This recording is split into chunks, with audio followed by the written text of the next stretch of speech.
All right, Mr. Jackson, whenever you're ready. Thank you, Your Honor. Ms. McCabe, family is important to you, is it not? Yes. As a matter of fact, it's probably fair to say that family is one of the most important things in your life. Yes. You indicated on Friday that you know John O'Keefe, or you knew John O'Keefe, and you considered him a friend. Yes.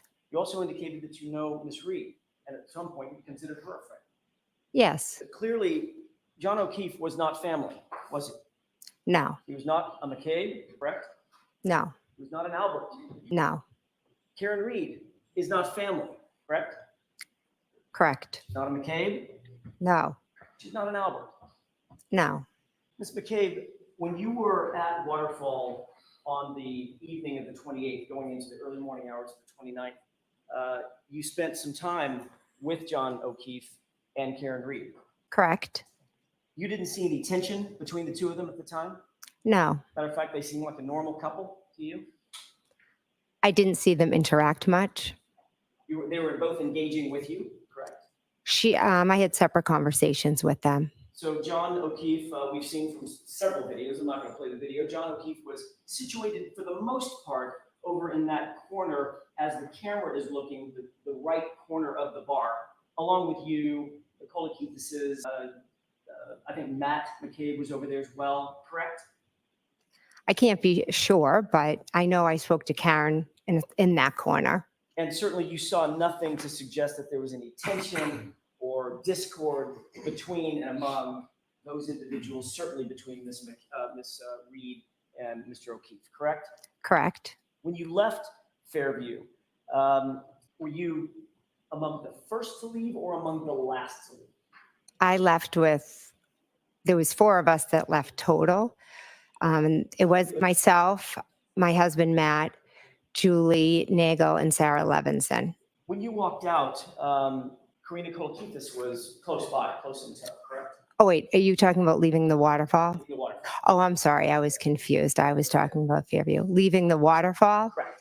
Yes, we were one of the last to leave. All right. And Miss Karina Coliqueses was sort of in tow right with you as you were walking out, correct? Yes. And Karen Read, my client, was also heading that direction as well, correct? Yes. And you said something to Miss Read, did you not, as you walked out? We were in a conversation, yes. Did you say specifically, you're coming with me to Karen? No, You didn't say that. not exactly those words. What exactly were the words that you used? I said, why don't you come with me? And you even waited outside in what was ultimately freezing cold temperatures for Miss Read, correct? Yes. If you could take a look, Your Honor, with court's permission, Exhibit 53, I'd like to play about maybe a 15-second clip from that. Okay. Actually, it's a little bit longer than that. It may be a minute. Can we pause this, Mr. Biggs? For the record, Your Honor, this is about runtime 12:10 and 17 seconds or so. If you could move that up, Mr. Biggs, to 12:10 and about 45 seconds. That's close enough. Ms. McCabe, do you recognize what's depicted in this portion of the video? I see a car. It's kind of hard to see. I don't know what the thing on the white thing is. Okay, let's go ahead and play it. Let's see if you recognize any of this. Pause, please. Oh, that's a terrible place to pause.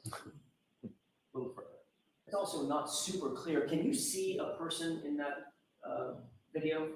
From where I'm sitting now. It's a little tough. Yes. Let's go ahead. Well, actually, we can enhance that just a little bit. Did you see a person in the background right there?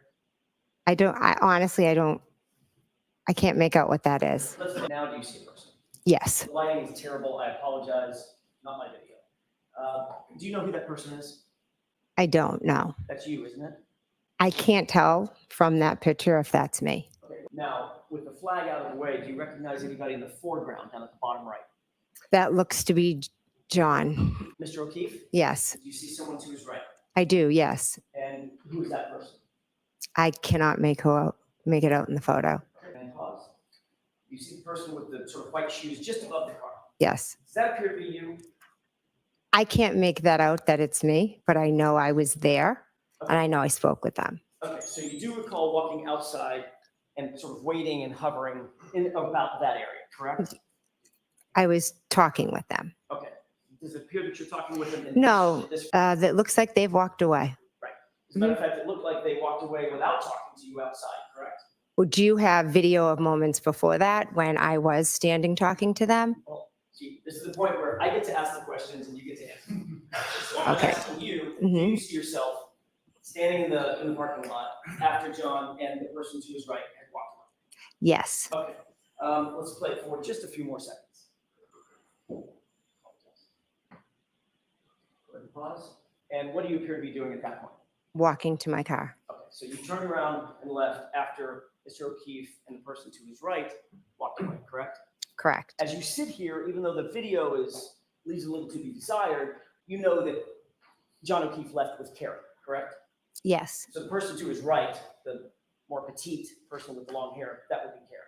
I would assume. Okay, so you waited out in the parking lot for a few minutes after you said or joked, "You're coming with me," or something like that, correct? I wouldn't, no, I was speaking to them and then I walked to my car. You didn't say to Mr. O'Keefe, "You're coming with me." You said to Karen Read, "You're coming with me," or something to that effect, correct? Mr. O'Keefe was not outside when I said to Karen, "You're coming with me." So I told Karen, "You're coming with me," because John was still in the bar with Matt. So you asked Karen to come with you in your car Yes, to give her a ride, yes, separate from John O'Keefe. yes. I figured he could go with Matt because they were still in the bar. Was there a reason why you wanted to separate Miss Reed from Mr. O'Keefe at that moment? No, Why not just walk to your car with Matt and go where you're going to go? Matt was still inside.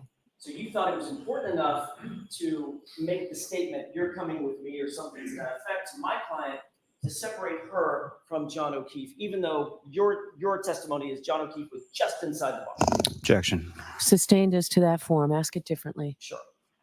Did you believe it was important at that point to ask Miss Reed to come with you, which would separate her from John O'Keefe, There was never any idea of separating them. except for the fact the idea was, "You're coming with me," not "you two are coming with me," correct?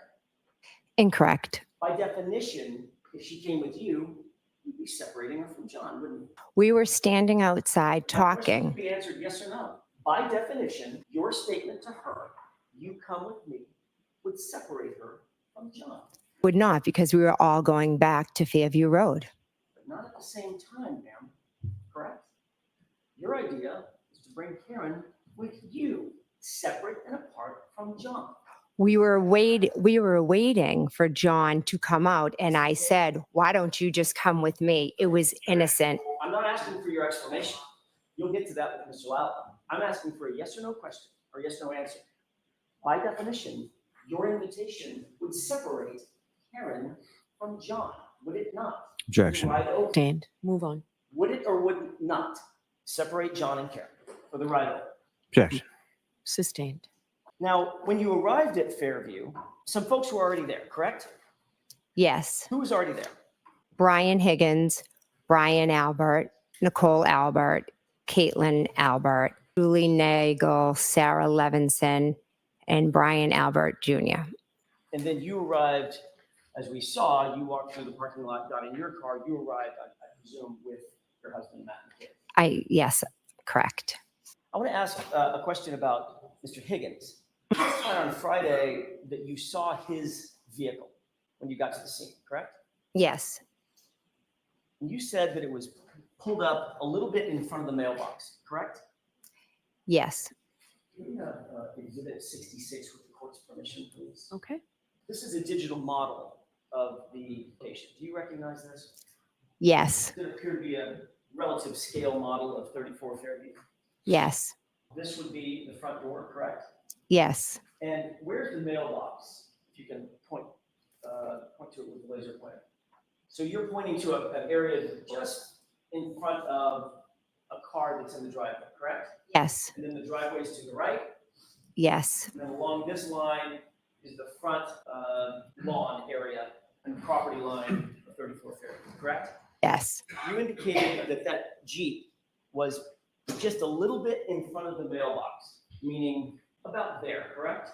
yes, And the rear end of that Jeep would be butting up against the driveway, Yes, or at least the line of the driveway, correct? yes, That's quite a bit of detail about where that Jeep was. Would you agree?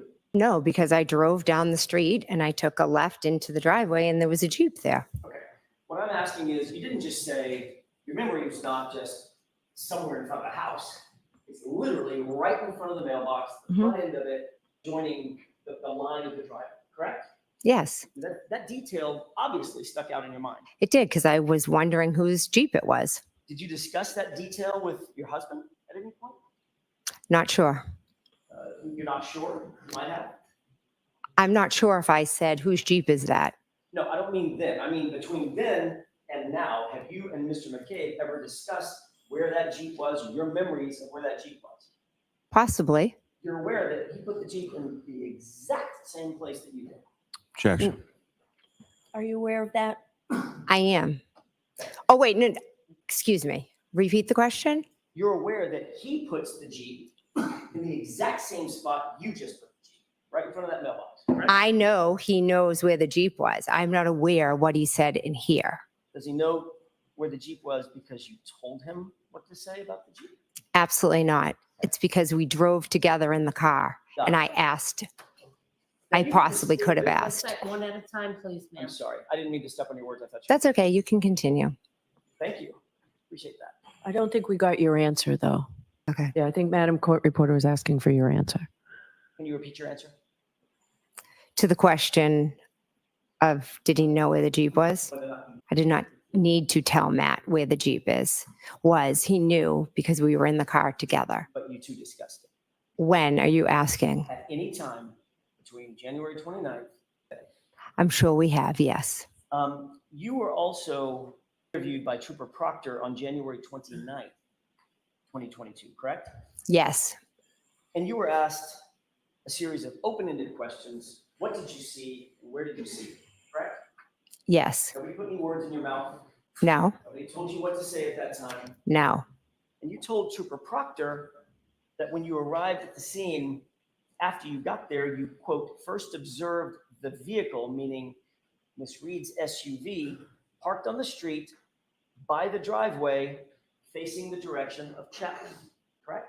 do you have something I can look at to refresh my memory? Sure. Do you not have a, Well, I know what just yes or no? You need your memory refreshed? I would like to see what the report says, please. Permission to direct you to paragraph 3. Mhm. This is the face page. You'll review that, especially the highlighted portion. Let me know after you've reviewed it. Just read it to yourself. Do you have that? Does that refresh your recollection? Yes, I know I told, All I'm asking you, I'm so sorry to do this. I don't mean to be rude. I'm just asking you, does that or does that not refresh your recollection? regarding, What you said to Trooper Proctor on the 29th. well, I know what I said to Proctor Trooper on the 29th. Okay. I have to do it this way. It's court rules. Mhm. Does that help you with your recollection of what you told Trooper Proctor? I didn't tell I told Trooper Proctor the car was outside when I looked at the front door, it was straight outside. Okay. I can't quite get the answer I'm looking for. The court is going to require me to ask this question again. Mhm. Does that refresh your recollection, yes or no, as to what you told Trooper Proctor? Yes. I did not say this to Trooper Proctor, no. It doesn't help. No. Okay. May I approach? Yes. Thank you. So you did speak to Trooper Proctor on the 29th, correct? Correct. And Trooper Proctor asked you some very specific questions about where things were, correct? Correct. Focused on Miss Reed's SUV, didn't he? Asked you questions about where Miss Reed's SUV If you was. can show me in the report. Read it. So just off of what I just read, is that what you're going off of? Yes? I'm asking for your memory. You're testifying. Yes, so my memory is exactly where the car was. Hold on. So it's very important that both of you, one person at a time, speaks. Okay. Madam Court Reporter has to do what you're both saying, and she can't do it simultaneously. So the best way to do that is, Ms. McCabe, just let counsel ask the question Okay. and then you answer. And if it takes a lot more time than we expect it to take, it does. Okay. So just Thanks. go ahead, Mr. Jackson. Thank you. I'll slow it down. Did you talk to Trooper Proctor about where the SUV was? Yes, Thank you. and he asked you questions about where it was situated outside, correct? Yes, And you told him that you first observed it parked on the street by the driveway facing the direction of Chapman, correct? I told him that when I looked out the front door, the car was straight ahead. And yes, it was facing up Chapman. That could have been his interpretation or an error on his part. I see. So Trooper Proctor is wrong about what you said. Objection. No, I'll let him have it. Do you think he's wrong about what you said? I 100% said it was straight out the front door. Okay, next question, Thank please. you, Your Honor. And during the course of that conversation, you never once, Ms. McCabe, not once, mentioned a several-ton Jeep with a snowplow attached to it, did you? I'm not sure if I did or not. Let's take another look at the report. Would that refresh your recollection to see the report? Objection. Do you think that will help you? I'll take a look at it. Okay, May I? yes. Direct your attention once again to paragraph 3. You've had an opportunity to review. I it? have, yeah. May I approach, Your Honor? Yes. That looks like a report from Trooper Proctor of your interview, correct? Correct. That interview was taken on January 29th, correct? Correct. That interview was taken just a few hours, not days or weeks, hours after the events in question, correct?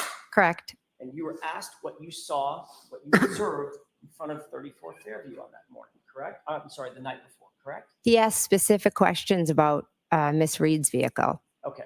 And when you said where you remember Miss Reed's vehicle being, you placed it in the exact spot where you're now saying there was a Jeep with a snowplow on it, correct? Incorrect. I never placed Miss Reed's car in the spot where Mr. Higgins' vehicle was. So as Trooper Proctor was taking notes about what you were saying, he just got it wrong. You'd have to ask Trooper Proctor. I will. And you never mentioned, according to that report, not one word about a Jeep, right? I may never have been asked about a Jeep. So if you weren't asked about a Jeep, you also weren't asked about a Nissan Altima. Mention that? No. Right. Because what he asked you was, what did you observe in front of the house? Ma'am, that's what he asked you, wasn't it? No. And you said, I observed her car by the mailbox. No. And you never mentioned the Jeep, did you? You are not portraying what the conversation was. Did you or did you not mention a Jeep sitting on that, right by that driveway, Trooper Proctor? Yes or no? It's not in the report. I don't recall if he asked me about a Jeep. Now, following the events of January 28th, 29th, you spoke extensively to Chris and Julie Albert, correct? What do you mean by extensively? Did you speak at all? Yes, we did. Between then and now to Chris and Julie Albert? Do I speak to Chris and Julie Albert Have you spoken to them about these events between then and now? about this case? Is that what you're asking? Yes. Of course, I speak to them all the time about the vicious harassment we are all receiving. That wasn't my question. My question was, did you talk to them about this case? Ms. McCabe? Yes. I realize you want to give additional answers and editorialize. I'm asking you very specific questions. Objection. Okay, so objection as to the form. We've talked about this at sidebar, Mr. Jackson. You talked to them about the details of that night, correct? 28th going into the morning of the 29th. Yes. You've talked to them about what happened at the bar, correct? We've spoke about how we were all at the bar and Karen and John came in. Is that yes or no? Yes. Okay. You've spoken to them about your memory of what happened at the house at 34 Fairview that night, correct? Yes. You've spoken to them about who was at the bar, not just what happened, but who was there, correct? Correct. You talked to them about the timing of the night, correct? I don't think specifically, no. When people came to the bar, when they left, when people got to Fairview, when they left Fairview, things of that nature. Well, they were at the bar, so they know who was there and when they left. Can ask if you know what they know. I'm asking if you've ever spoken to them about these issues. Yes or no? I can't be sure if we've spoken about the timeline. And you've talked to them about when they got there and when they left. I have no idea when they arrived at the waterfall. Once again, Ms. McCabe, that's not what my question was. Do you understand my question? Have you spoken to them about their memory of that night and when they came and left? They have not shared with me when they got there or when they left. In the 2 years or 2.5 years since this event, you've had extensive conversations with your friends and family Mhm. about this circumstance, correct? That's Correct. fair Yes. to say. You've told them your observations, your story, correct? Correct. Your observations of the night, Correct. and they've told you their observations of the night, correct? Correct. So y'all have compared and contrasted your perspectives of what happened that night, correct? We've tried to figure out what happened to John, our friend. And you've talked to them extensively about your observations and what your story or your version is. Is that right? To be honest, not extensively. Speaking about it is very painful and difficult. What does extensively mean? More than twice? Well, you tell me. I'm asking the questions, Ms. McCabe. That's how this works. I What's understand, extensively? but extensively would mean almost every day. You talk to them almost every day? I do, but not about the case. Subjects about this case come up every day? The harassment of the case does, yes. What about the specific facts of the case? Ms. No. McCabe? It's the facts aren't spoken as much as the vicious harassment is spoken about. Understood. So you've told them your version of the events, correct? And they've told you their version of the events. Correct. And remind me, Chris and Julie Albert are, in fact, Colin's parents. Correct. At some point, you became aware that your daughter, Allie, was involved in this matter to some extent, correct? Yes. You became aware that there was an extraction of your phone that revealed some data about her whereabouts. That's not how I became aware now. Like 360? Yes, I know what that is. Okay, that's what I'm asking about. Mhm. You know your phone was extracted, correct? I willingly handed over my phone. Oh, we'll get to that. Oh, okay. You know that your phone was extracted. Yes, I handed it over. And you know that your daughter's whereabouts were revealed based on data on that phone, correct? That is not how I became aware of my daughter's whereabouts. You testified at the state grand jury, Mhm. questioned by Mr. Lally, correct? Yes. You were asked about the Life 360. Yes. You answered those questions very fluidly. Yes, Yes, I know what Life 360 is. I use it all the time. It's an app, etc.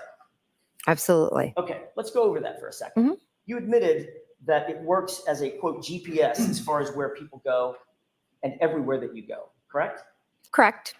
You indicated that it works as a reliable quote unquote tracking device, was your testimony. Correct. You indicated that you rely on it, quote, so you know where your kids are at all times. Is that right? Correct. And you even said that it's a quote unquote good parenting tool. Is that right?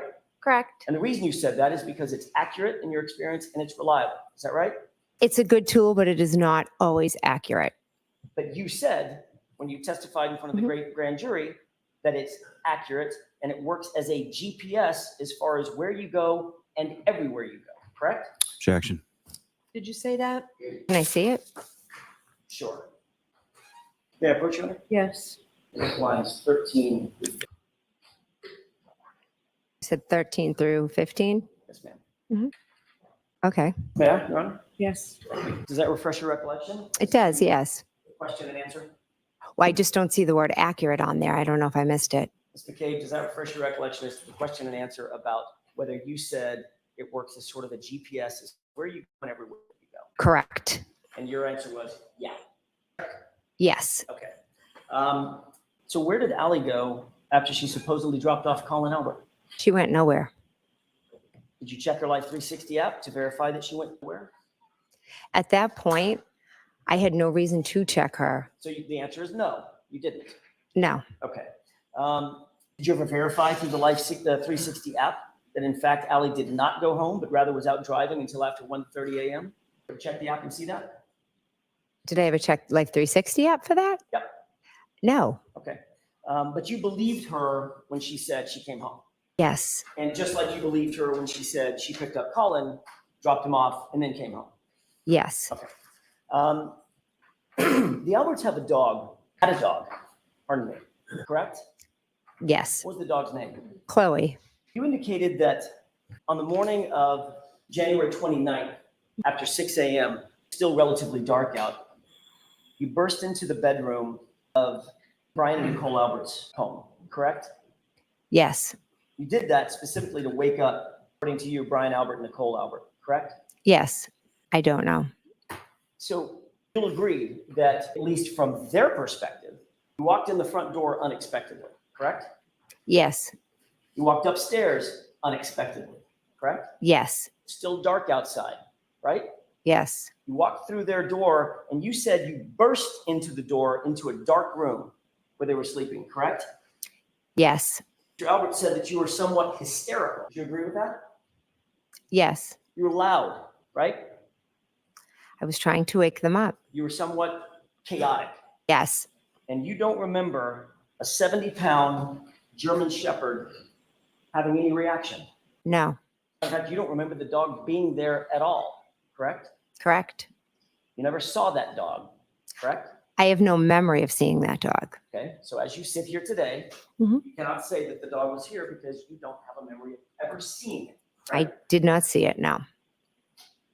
And remind me once again, when you were leaving that night, that early morning before, who was the last person to leave? It was Caitlin? I believe she left after us. We've talked about this, and I want to get into a little bit more detail about it. You indicated that at some point you looked outside and you saw Karen Read's SUV in front of the house. Safe to say, correct? Correct.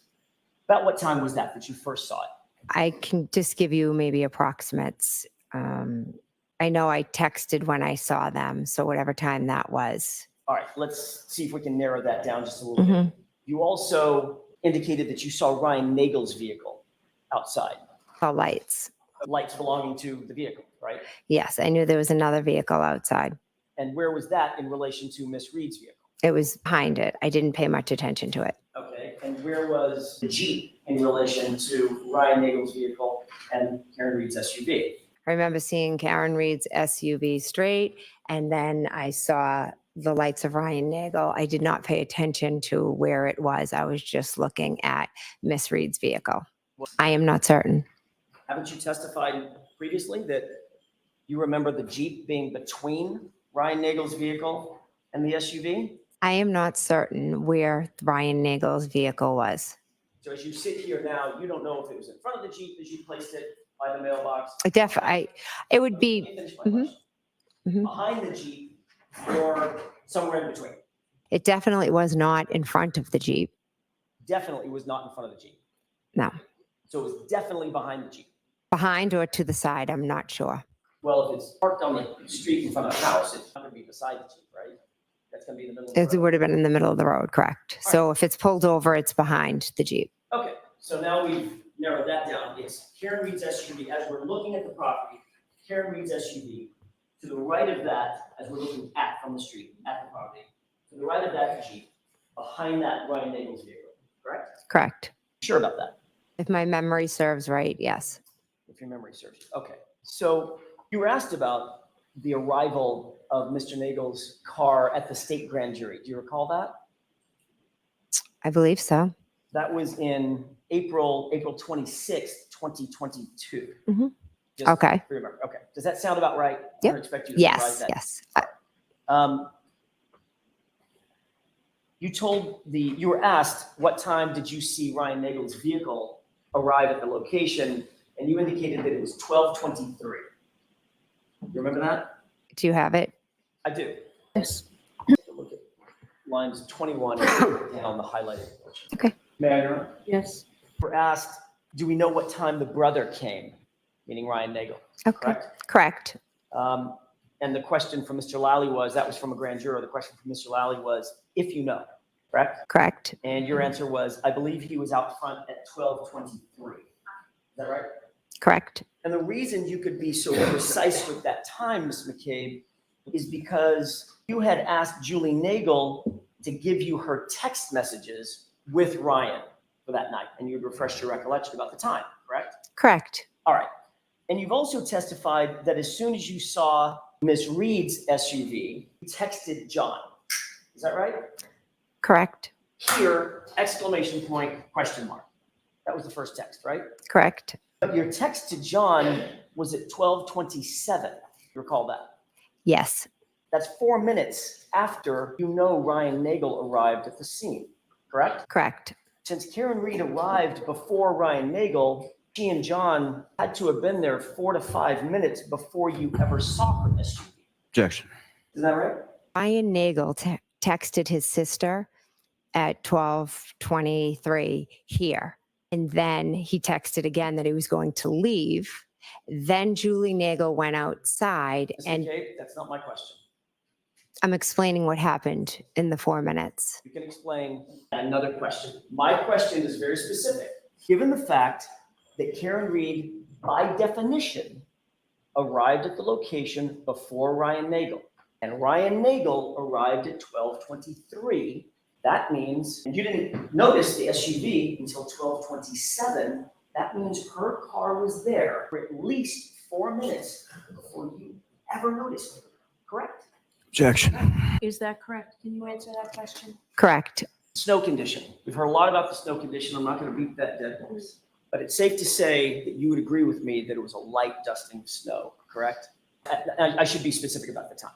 It was a light dusting of snow at or around 12 to 12:30, 12:45, something like that. It was starting to accumulate. Okay. And accumulate means stick to the ground, not just fall and melt, right? Yes. So it was starting to turn like a very thin blanket of white. Yes. You indicate that, or you indicated on Friday that you saw some sort of tire tracks. Is that right? On Friday? I don't believe. I thought in your testimony to Mr. Lally on Friday, you indicated that you saw some tire tracks. I could be wrong. Yes, I don't remember that. Okay, well, let me ask you, did you see any tire tracks? At one point, yes. Okay, when was that point? I'm not sure. Was it before Ms. Reed's vehicle got there? Was it after? Let's use that as a barometer first. I believe it was after Miss Reed's vehicle was there because that's why I was drawn to look outside. And what did those tire tracks look like? How would you describe them? Almost like as a wave went like this. So Like a half J? to my recollection, it was almost like started if Miss Reed's vehicle's here, let's pretend, it was kind of like that. Just Like a bit of a wave. So if you started on coming towards her, it'd be more of a wave, okay. like this in the road. What it sounds like is perhaps, I don't want to put words in your mouth, but perhaps what you're describing is tracks in the middle of the road. If someone is pulling off parallel, they would pull to the right and then stop. And those are the tracks that you saw. That's the wave that you saw. It wasn't up to her car. It was, doesn't look like your description. Okay, fair enough. Fair enough. I'm just trying here. So if it didn't go up to her car, Mhm. those tracks belong to somebody else. Well, when I saw her car, it had already moved up. Well, wait a minute. You already said that when you saw her car, it was directly in front of you. And then it moved at one point. Right, that's not what I'm asking about. Let's just take the point at which you first saw the car. Mhm. Yes? Yes. Okay, when you first saw the car, Mhm. that's when you saw the tire tracks. You just said that. No, I did not say when I first saw the car, I saw the tire tracks. I thought you just said a couple of questions ago that you saw the tire tracks because your attention was drawn to her car. That would be the first time you saw her car. I'm saying I saw the tire tracks because I was looking out at her car. I never said when I saw the tire tracks or where her car was when I saw the tire tracks. Well, I thought you just said, because I asked, when did you see the tire tracks? You said, I saw the tire tracks, but I looked and saw her car because my attention was drawn to her car. I saw the tire tracks. That would be the first time you looked at her car, correct? It's not, doesn't have to be the first time I looked at her car. I looked out multiple times. Well, I'm not exactly sure. Again, I'm not sure. Okay. Could have been. They didn't lead to the back tires of her car, did they? No. Let me have just a moment, Your Honor. Yes. In addition to Trooper Proctor interviewing you on the 29th, you also gave extensive testimony on April 26th, 2022 in front of a state court grand jury, correct? Correct.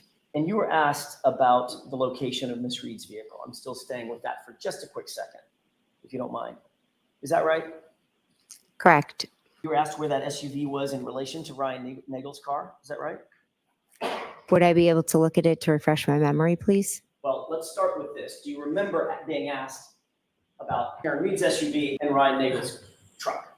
To be honest, I've had a few grand juries, so if you could show me what you're talking about, I would greatly appreciate it. Just a moment, Your Honor. Yes. May I approach? Yes. Speed things up, Your Honor, if I could have just a moment. Okay, take your time. Entire grand jury, direct your attention. Yes. Thank you. Thank you. That's the entirety of your state court grand jury. Okay. I'm going to direct your attention to pages 182 to 187 can probably scan those pretty quickly and just let me know after you scan those. Okay.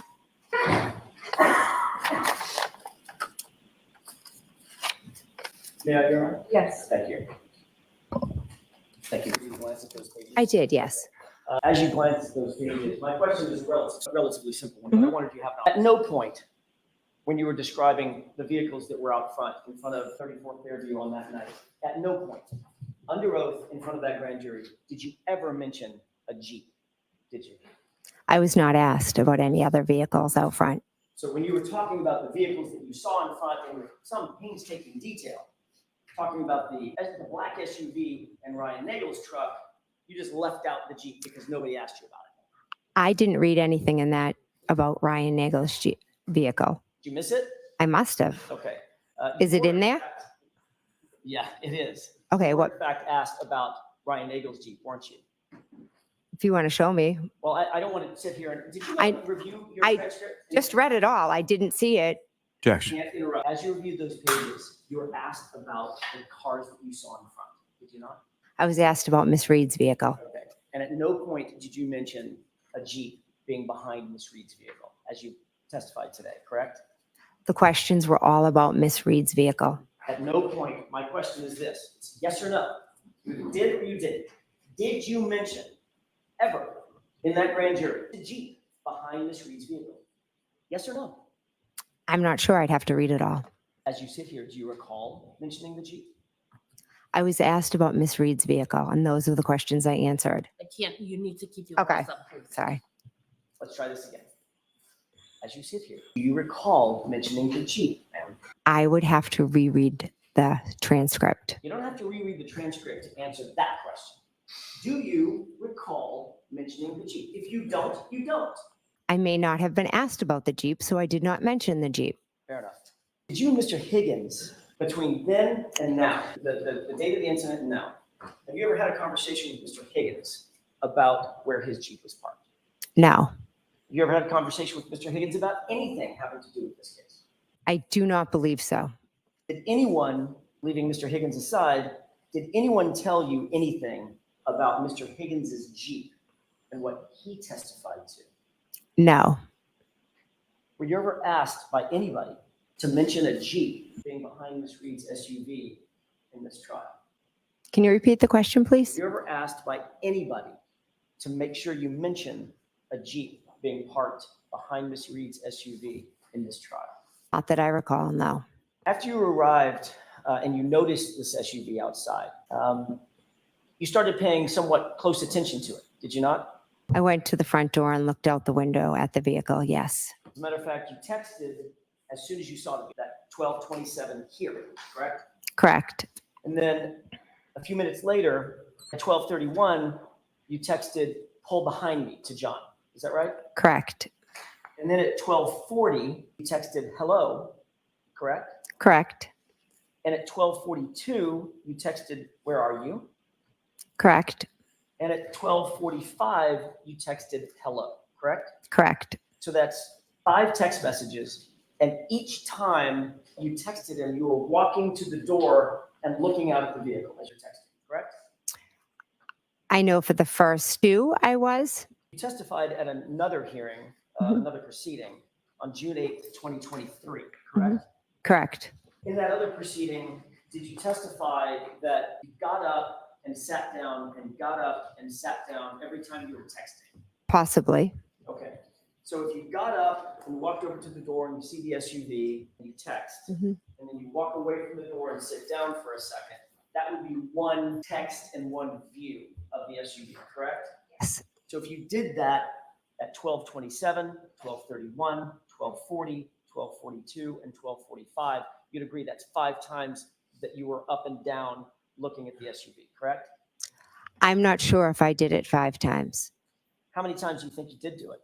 I know I definitely did it the first when I said here. I know I definitely did it when I said pull behind me because that's when the vehicle had moved up a little bit. And then did you see the vehicle move up again, second time? Yes, that's when I told him to pull behind me. Okay, so that's the first time. So just so we're clear, when you first saw the SUV, it was stationary, correct? When I first saw the vehicle, it was straight ahead out the front door, stationary. And you texted here. Correct. Then you walked back over to the window, or I'm sorry, to the door, to the storm door, and you said, pull behind me, correct? At 12:31. Correct. All right. At that point, you saw that it had moved up a little bit. Is that right? Yes. Okay. So if you saw it move up a second time, which you just said you did, then that would be a third time that you had to have seen it and texted, correct? Why would that be third time? Because it only moved once so far. You saw it move twice. So the first time I saw it, it was here. And I said here. And then the next time I texted, I said, pull behind me. So that was one time, two times. Keep going. You said you saw it pull up again a second time. You said you saw it move twice. One place to the flagpole to further up. Right. Okay. Yes? I'm telling you, my memory is twice to the door.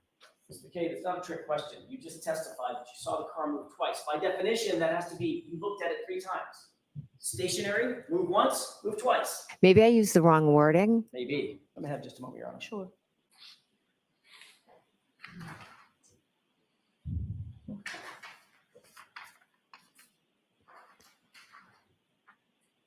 So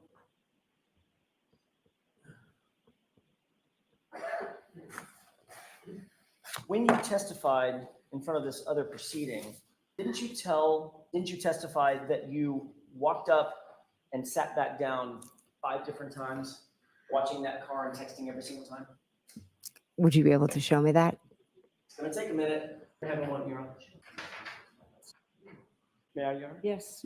Take a look at those 4 pages. The record, that's pages 780 to 784. Okay. Bait stamped. After you've had a chance to review that, just look up and let me know. Yes. You had an opportunity, Ms. McCabe, to review those few pages from your testimony in June of 2023. Yes. Did you talk about, you were asked about getting up and sitting down and looking at the SUV several different times and texting? Yes. In fact, you indicated that you got up and looked outside through that storm door several times, correct? Yes. And as a matter of fact, you looked every single time that you texted. You indicated that you looked out at the SUV and saw something that prompted you to text something, correct? Correct. And then after the last time, which would be 5 times, 5 texts, 5 looks, after the last time you texted, you got back up, which would be a 6th time, and the SUV was gone. Just chronologically. Correct. My husband and I were both getting up and looking. So, I didn't ask you about your husband. okay. Just about you. The answer is correct. Yes. Okay. So you're indicating that you were trying to communicate with the occupant of the SUV that was sitting, what would you say, 30 feet outside the front door? I'm not good with distance. Further than you and I are from each other, correct? Correct. At least double that, right? Correct. Okay, so could you give me, maybe yards are easier, like 10 yards, 15 yards? Again, I'm not good with measurements. Okay. Just right outside the front door, though. Within, Straight outside. Yes. Mhm. well, straight outside until it moved. To the front door. Of the front door is where it was. Straight outside until it moved, according to you, correct? Yes. And then it moved. Correct. And then moved the second time. Correct. It moved to the flagpole and then it moved up again. Okay. Then you indicated that you had an absolutely clear view of the SUV. You were asked those questions, correct? If I had a clear view, Clear view. I could see the car out front. Yes. You were asked, you were looking out the front door of the house. Your answer was, uh-huh. You were asked, and there's a window in that door, right? Answer, it was opened. Yeah. Question, so you had a clear view outside. Answer, a clear view outside. Yes. Remember that? Yes. And is that your memory? You had a clear view? I had a clear view of Karen's vehicle outside. Correct. And then you reiterated that with the following exchange. Question, was the amount of snow coming Objection, down Your Honor. sufficient? So let's hear the question. Was the amount of snow coming down sufficient to obstruct your view of the vehicle, or did you have a clear view of it? Answer, I had a good view of it. Objection. Objection is as to the form of the question and the reading. No, that's okay. I'm going around the question. Was that your testimony? Yes. So not only did you have a clear view, you indicated in your words you had a good view of it, right? Correct. Then you noticed that the SUV was gone after the 12:45 text, right? Correct. So you're looking at that SUV over the course of between the beginning text and the end text. It's about 19 minutes, right? 12:27 or so to 12:45, 18, 19 minutes, something like that, correct? Correct. I mean, maybe add a minute because you got back up and didn't text, the SUV was gone. Correct. So you would agree, we just do some basic math. You're looking at that SUV on average about every 3.5 minutes. I guess I'm, if you want to pull out the times and you can look at them. Well, we talked about the times and that you were texting between 12:27 and 12:45, Correct. right? So if you were just to divide that by 5 times, I don't know, I'm doing the math in my head, maybe it's every 3 minutes or so. Correct. At no time did you hear any noise or sound outside that was unusual? Caught your No. attention? You didn't hear any squealing of tires or squealing of brakes? No. You didn't hear any screaming or yelling? No. You didn't hear any loud voices or foul language or doors slam? No. You didn't hear any verbal argument or revving of an engine, anything like that? No. Matter of fact, you didn't hear any collision or crash, did you? No. Matter of fact, the entire time that you looked out at that vehicle with that clear and that good view, you didn't see anything out of the ordinary, did you? No. And you would agree with me, as you looked at the SUV, you're looking over the lawn to the SUV out at the street, correct? Correct. There was no obstruction between you and the SUV. You've already testified to that. Is that right? Correct. And you could see everything in your field of view. Correct. And then you saw the SUV gone. It had driven away after 12:45. Correct. So I have a question, Ms. McCabe. Mhm. Where was the body? I have no idea. I'm assuming the body was on the front lawn. The problem with that is you were looking at the front lawn, weren't you? I was looking at the vehicle and where it had moved. Do you know what field of view is? Would you like to explain it? You had a clear and good view across that lawn to the SUV, didn't you? When it was straight out, I did, yes. Clear and good view of that SUV the entire time until it left. I could see the black SUV, correct. No, I wasn't looking at the ground. I didn't ask you about the ground yet. We'll get to the ground. Nothing was obstructing your vision, was it? No. So you had a clear and good, your words, not mine, a clear and good view of the SUV Yes. and everything in front of it. I never said everything in front of it. I saw the SUV. It's black. It has lights on. And as it moved, I could see it with its lights. And you had a clear view of everything between you and the SUV, all the things closer to you and the SUV. I wouldn't say that. So your view was obstructed on what was between you and the SUV, but not obstructed on the SUV? That's not what I was saying. No, of course not. Because if you had a clear field of view to the SUV, you could see everything, meaning between you and the SUV as well. If I'm looking straight out at an SUV, I'm not looking down at the ground. And you're focusing right now on my face Yes. as you're answering these questions. Mhm. You think you'd see, I don't know, an alligator sitting in front of me if it was there? Objection, Your Honor. You Yes. think you would see something? Can you clearly see that there is nothing between you and me except a podium? Yes. Well, there's a table. And you don't have to look down to see that, right? Correct. You're looking directly in my face, but you can see things that are between you and me because you have a field of vision, right? Objection. So I'm going to see counsel at sidebar for just a minute. May I proceed? Yes. Ms. McCabe, as you looked over that flat lawn with that good and clear view of the SUV, you could see the SUV and everything between you and the SUV, correct? When I looked out the front window, I could see the SUV clearly, like I'm looking at you, well, right now, and it was further away than you are. And you did it not once, twice, not 3 times, 5 times, and then a 6th after it was gone, correct? Correct. And after that SUV was gone, and you looked out that window with that clear and good view, there was no body, was there? I never saw a body. Thank you. I wish I had. Sounds like that's a little rehearsed. Not at all. It's not Objection, at Your all. Honor. I'll let the answer stand. You left the location about 1:45, is that right? Yes. You didn't see anything out of the ordinary as you got in. Was it your car or Mr. McCabe's car? It was my car. When you got in that SUV of yours, you didn't see anything out of the ordinary outside, correct? I wasn't looking outside. Okay. I know that that is the answer that you want to give to every question. My question is yes or no. Did you see anything out of the ordinary? No. Thank you. You didn't see anything out of the ordinary when you got in the vehicle? No, You didn't see anything out of the ordinary when the vehicle backed up? no, When that vehicle turned to the, I guess it would be to the right, to leave toward Chapman, and the headlights illuminated the area in front of you? I wasn't looking out the front window. Again, there's that question. I mean, there's that answer. My question is, did you see anything out of the ordinary? Well, you were asking about the headlights out the front. That's why I said I didn't see anything out there front. Oh, you didn't see the headlights turned on? I was turned to the back. Right. Did you see that the headlights came on in the car?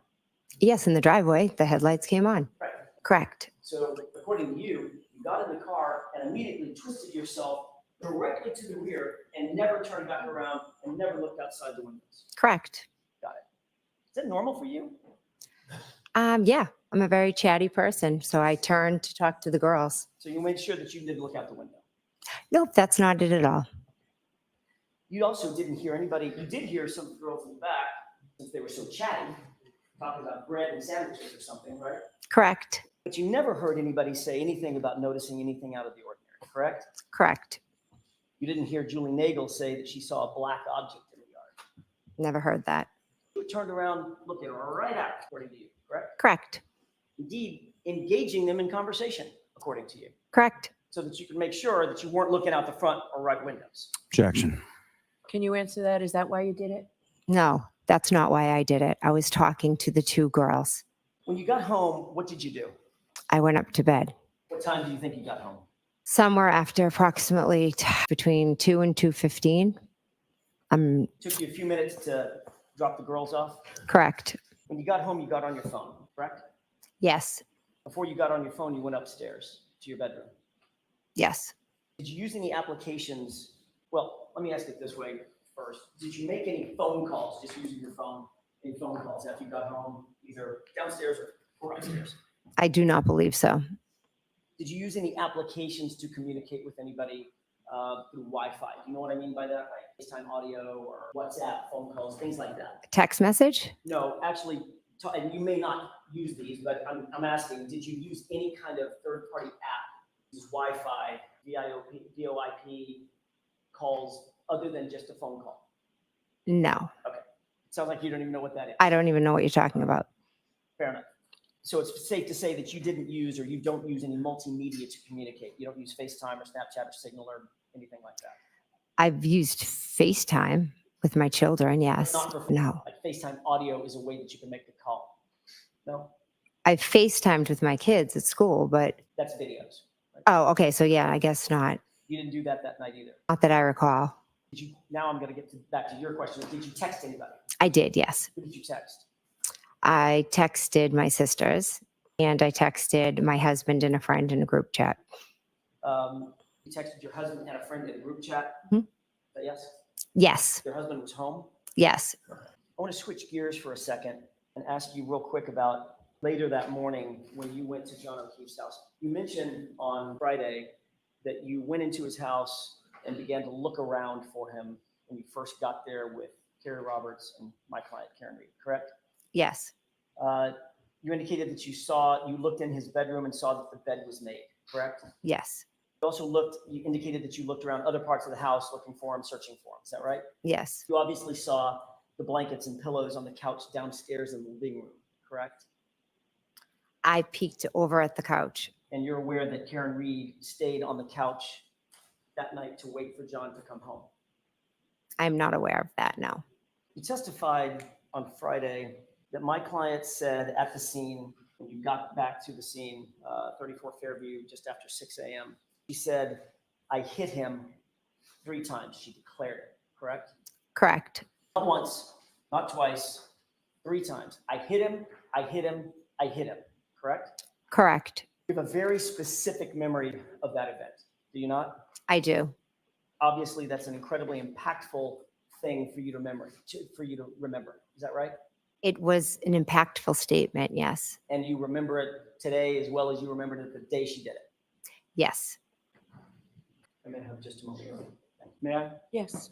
It's just the entirety. I'm going to hand you a document.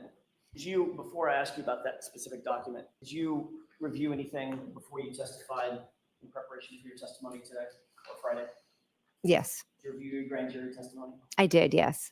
You did review your grand jury testimony, correct? Yes. So the document in front of you, you recognize it? Yes. That is in fact a true and correct copy of your grand jury testimony on, that you gave on April 26th, 2022. Is that right? Correct. You agree that your testimony in that case, in that hearing, rather, April of 2022, that was just a few months after the events in question, right? Yes. You were under oath at the time that you gave that testimony, Yes. and you were subject to the penalty of perjury when you were answering those questions, correct? Yes. Ms. McCabe, I'd like you to turn to the page, since you've reviewed this, turn to the page of that document where you ever said in your testimony that my client said, I hit him, I hit him, I hit him. Was I asked what she said? I get to ask the questions. Well, I'd like you to direct me where to look. I want you to look at the entire grand jury testimony if you need to, and turn to the page where you ever said that my client said, I hit him, I hit him, I hit him. I'm not sure if it's in this document, but I can tell you today with 100% clarity, she said, I hit him, I hit him, I hit him on that morning. So it's not in that document, is it? I'm not sure if I could take the time, and do you want me to read over 200 pages? May I approach? Yes. No, I don't want to take the time, because you just indicated that you reviewed this document in anticipation of your testimony, right? Correct. So you've gone over it recently, 2 weeks back. so we don't need to read it. You know that you never testified to that in the grand jury in April of 2022, don't you? I don't know that as a fact. I would have to reread 222 pages or however long it is. You think you might have missed it when you reviewed your testimony in anticipation for, I'm sorry, when you reviewed your transcript in anticipation for your testimony? Objection. Hello. I read it a few weeks ago, It's probably the most powerful part of your testimony, ma'am. and I will never forget it. Objection. Okay, so that's stricken. Would you agree? Do you think that's a powerful part of your testimony? Objection. It is, yes. Did you see it in the transcript? I cannot recall. It's over 200 pages. May I approach on? Yes.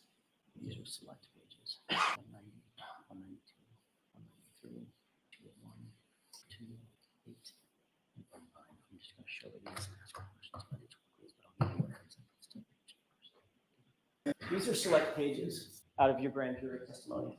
Isn't it true, Ms. McCabe, that you were asked when you testified no fewer than 12 times what my client said, either at the scene or on the way to the scene?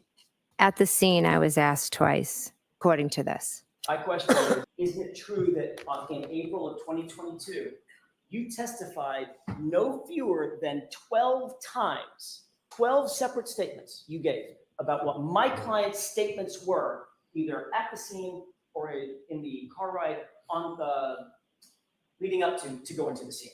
You remember that? I do. Okay, so on page 190 of what you're looking at, these should all be highlighted. It is. You testified that my client said to you over the phone at 4:53 a.m., she asked the question, did I hit him? You see that? I do. Number two, on page 192, talking about when y'all were in the car on the way to the scene, Karen asked the question, could I have hit him? You see that? Yes. Page 193, lines 1 through 2. You testified that in the car, once again, she asked the question, could she have hit him? You were relaying that, meaning, could I have hit him? Correct? Correct. Page 193, line 23. In John's driveway, she asked the question, quote, and she's asking if she could have hit him. Yes. Page 201, driving to Fairview. She asked the question, what if I hit him? And could I have hit him? Correct? Correct. Page 202, lines 1 through 2. While driving to Fairview, she asked the question, could I have hit him? Correct. Page 208, lines 24 through 25, outside at Fairview, she asked the question, did I hit him? And went on to ask, could I have hit him? Correct? Correct. And your testimony was also on page 208 that Karen was yelling nonstop in front of the female EMT Did I hit him? Could I have hit him? Is he dead? Correct? Correct. May I approach? Yes. That's 12 times that you reiterated under oath, under penalty of perjury in April of 2022, what my client's statements were either at the scene or leading up to getting to the scene, correct? Correct. Every single one of those, 12 separate times, you indicated that she asked a question, something like, could I have hit him or did I hit him, correct? Correct. Not one time in that testimony did you say she declared, I hit him, I hit him, I hit him. Did you? The questions that were asked, when she said, I hit him, I hit him, I hit him, that was at the scene in response to an officer asking questions. What I just read was us when she first called me, or when we were driving in the car, or when we were at John's house. So I was answering the question that I was asked. So you believe that you weren't asked the question, did she say to an officer, I hit him, I hit him, I hit him? And if you're not asked the question, did she say to an officer, I hit him, I hit him, I hit him? You're not going to volunteer that she said, I hit him, I hit him, I hit him. That's your testimony. No, that's not. Your testimony. My testimony is an officer was asking her what his name was and different things about him. And at that point, she was saying, I hit him, I hit him, I hit him. Which officer? I do not recall. Well, you recall the I hit him. You just told me that was the most impactful thing in the morning. It was shocking. So what officer did she say this to, supposedly? I was more focused on her and her hysteria than which officer was asking the question. So you have no idea who the officer was even, correct? I'm not sure which officer was asking her. It could have been an EMT. Someone said, what is his name? Does he have medical conditions? How old is he? But you were asked that question, ma'am. On page 208, you were asked what she said in front of the female EMT who was asking her questions. And her answer was, your answer was, she said, did I hit him? Could I have hit him? Is he dead? Mhm. Is that right? That is correct. That But- might have been a good time to offer up that she confessed, I hit him, I hit him, I hit him, right? Objection. Sustained as to that form. Ms. McCabe, the truth of the matter is you've manufactured this new story for this jury because you think it helps you out. Absolutely not. You called 911 at 6:04 a.m. Is that right? Yes. Your Honor, with the court's permission, Exhibit 36 has already been marked and entered. I would ask to play a portion of that 911 tape, not the entirety of it. Okay. With the court's permission, I'd ask to play about runtime 1:30 to 1:45. Yes. Do you recognize the voice on that tape? Yes, that's mine. That appear to be a true and accurate, at least that portion, a true and accurate reporting of the 911 call that you made that morning. It was a very brief clip. I'd have to hear more. Go ahead and play, starting at runtime 1:30 to about runtime 1:45. 46 years old. 46, how long has he been outside? I don't know. I don't know. He got out of the car and Stop. Was that you? Yes, that was. Yes, it was. And what did you just say? I said, I don't know. He got out of the car. He got out of the car, Mhm. is what you said, correct? Yes, And this was at 6:03 in the morning, correct? correct. This is before you ever talked to Brian Albert, Correct. before you ever talked to your sister Nicole Albert, Correct. before you ever talked to Chris Albert, Correct. before you ever talked to Julie Albert. Correct. You hadn't talked to anybody at this point other than Carrie Roberts, correct? And Karen Read. And my client. Correct. And in that 911 call, you said he got out of the car, didn't you? I did because Karen Read had told me that she had left him there. Your words were, he got out of the car, correct? Correct. Did you make any other calls other than to 911? I called my sister. What time was that? I believe it was after the 911, but I'm not sure. You claim that your sister didn't answer, is that right? She did not answer. But you do know that your phone extraction shows that that was an answered call at 6:07. If that's what it shows, but I can tell you she did not answer the phone. And you are sure about that as you are, my client said, I hit him 3 times, right? I certainly am, yes. Perfect. You also called her at 6:08. I might have called her twice, yes. Your Honor, I have a exhibit. This may be as good a time as any to take a break. If you wish, I just have to cue it up. It's up to you. I don't mind. Folks, we'll take a morning. All right, Teri.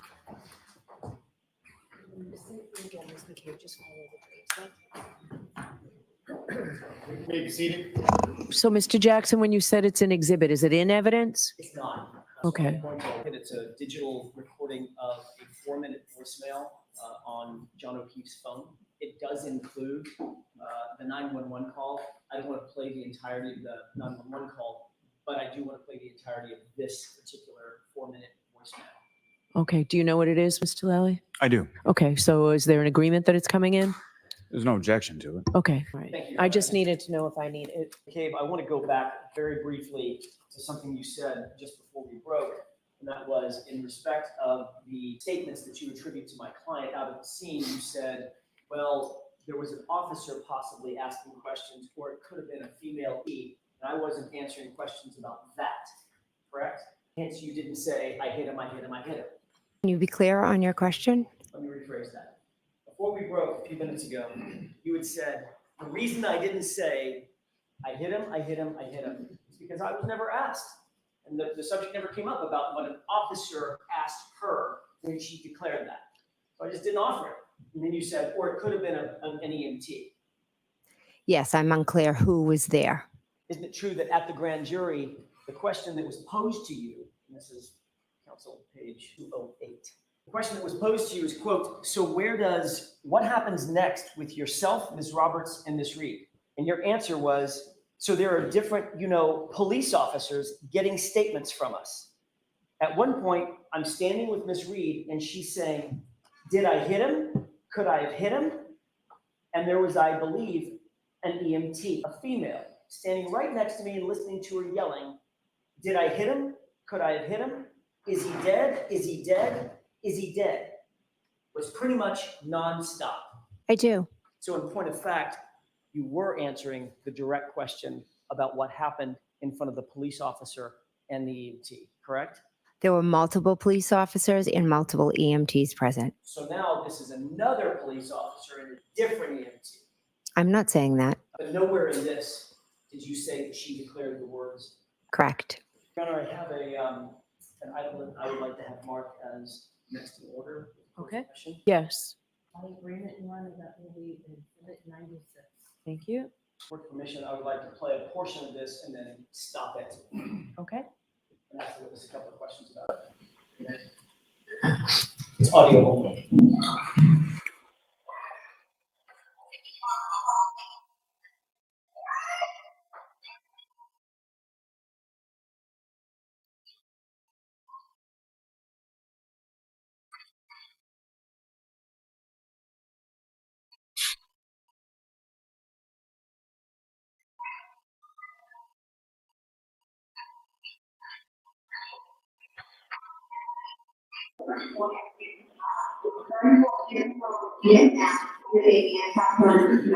You saw that?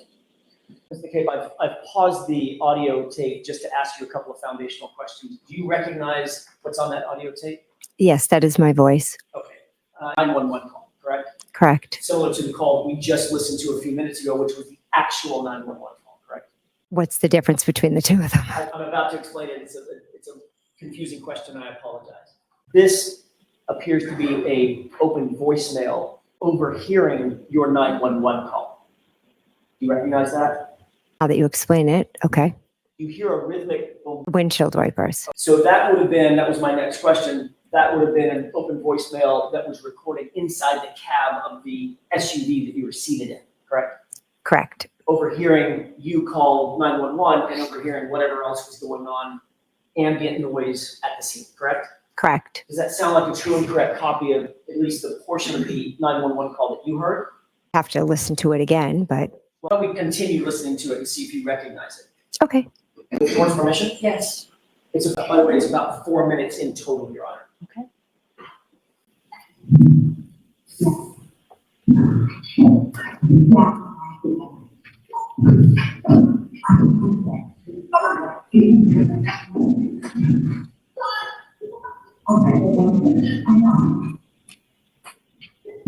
Where's my head?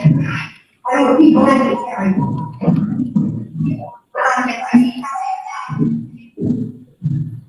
Pause it. Do you hear a person in the background screaming? Yes, Who is that? Miss Reed.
Did you hear the audio recording that we just marked evidence? I did. It was very muffled and some parts were very hard to understand. Understood. Mhm. The person on the phone, who was that person? I called 911. And the person that was, for the most part, the person's voice that you could hear screaming, sounding sort of hysterical, who was that? Karen. Could you also hear Carrie Roberts' voice at various times in the background? Yes. And she was, for lack of a better word, trying to calm Karen down. Yes. At some point, telling her to just shut up, you're not helping, Yes, exactly. because she was so hysterical and so upset. Erratic. I want to play the rest of this. It appears that this recording is longer than your 911 call. You would agree with that? Well, I'd have to see. Well, the 911 call is already ended, correct? I'm not sure how long was the 911 call. Okay, this is about 3.5 minutes into a 4-minute recording. My only question is, would you agree that the 911 call is subsumed within this full 4-minute recording? I couldn't make that from that muffled. You couldn't tell? I couldn't tell. So if you have my phone record, you could, I'm assuming, tell when the 911 call ended, because I know the 911 call was long because there were multiple, they had transferred me multiple times. Right. My question to you is, I'd like you to listen very, very closely, and I know that it is a muffled recording by definition. From this point forward, I want you to pay very close attention. I want to ask you if you hear a voice, very muffled, toward the end of this recording. Yes. Did you hear a muffled voice in the foreground after you heard Ms. Reed scream or yell? I heard two people talking. One of those was a very muffled voice on this recording, correct?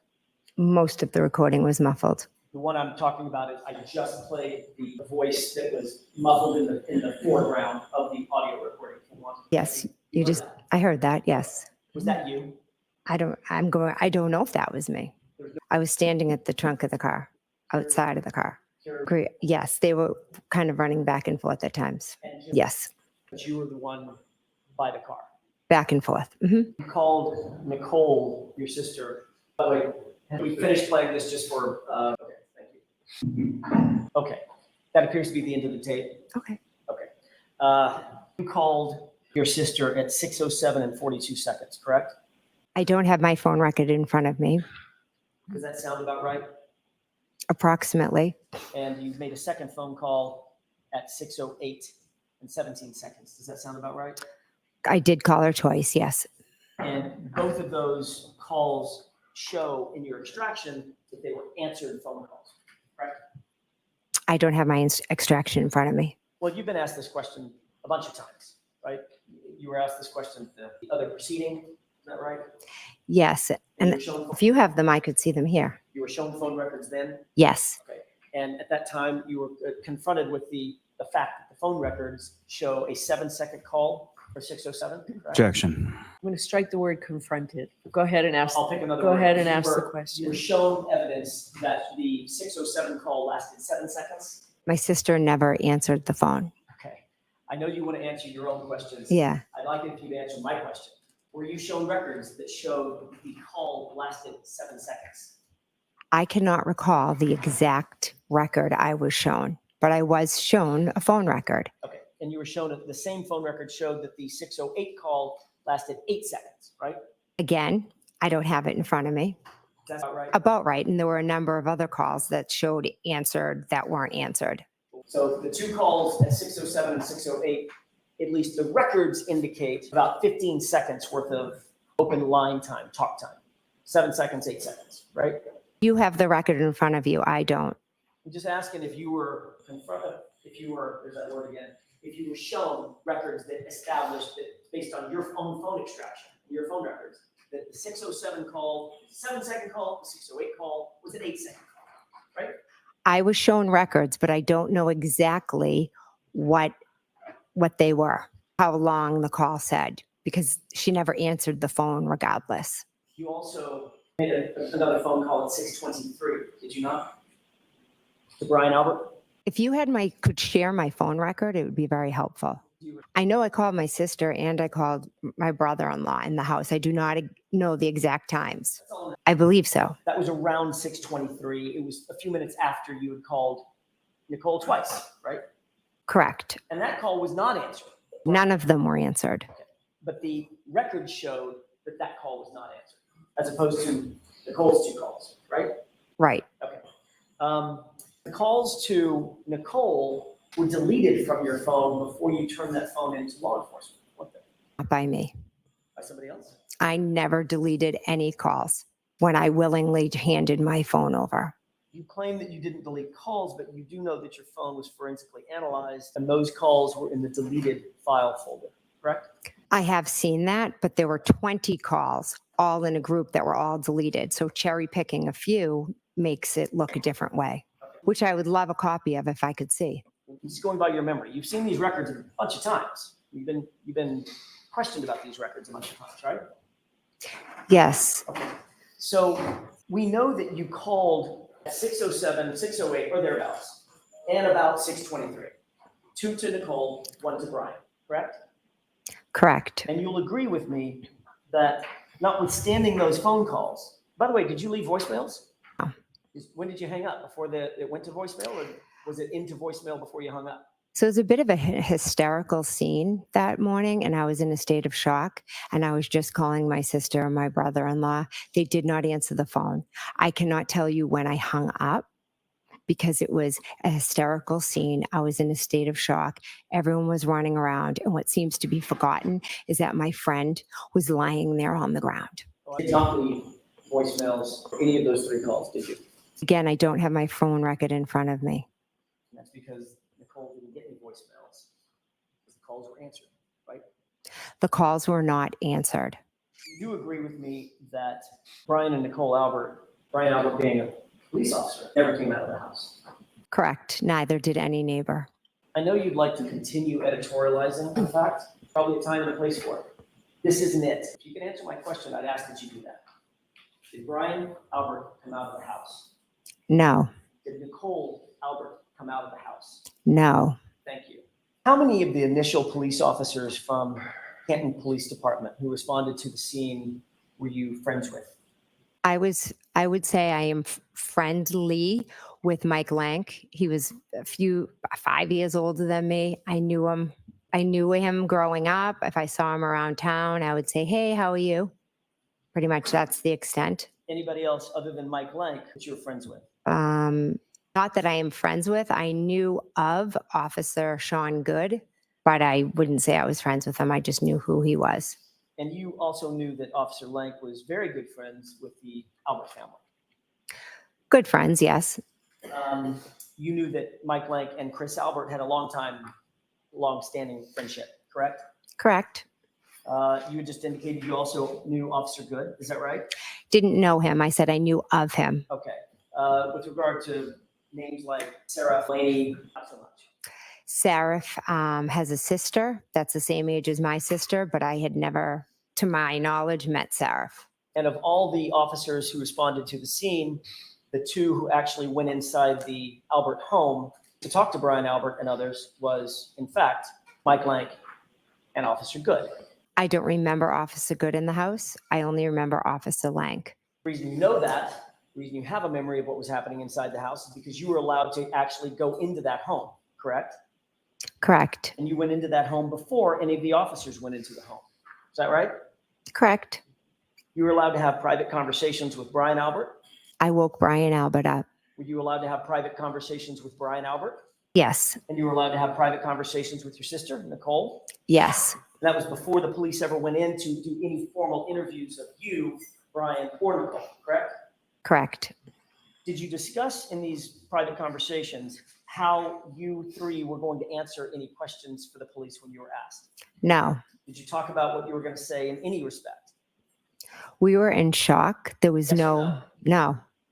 Did you talk about what Brian and Nicole were going to say in their interviews with the police? No. Did Brian Albert give you any advice as a police detective what you should do or say when you were interviewed? No. Did he give you any advice as a police detective what you should do with your cell phone? No. Did he tell you that the police might want to get a hold of your cell phone at some point? No.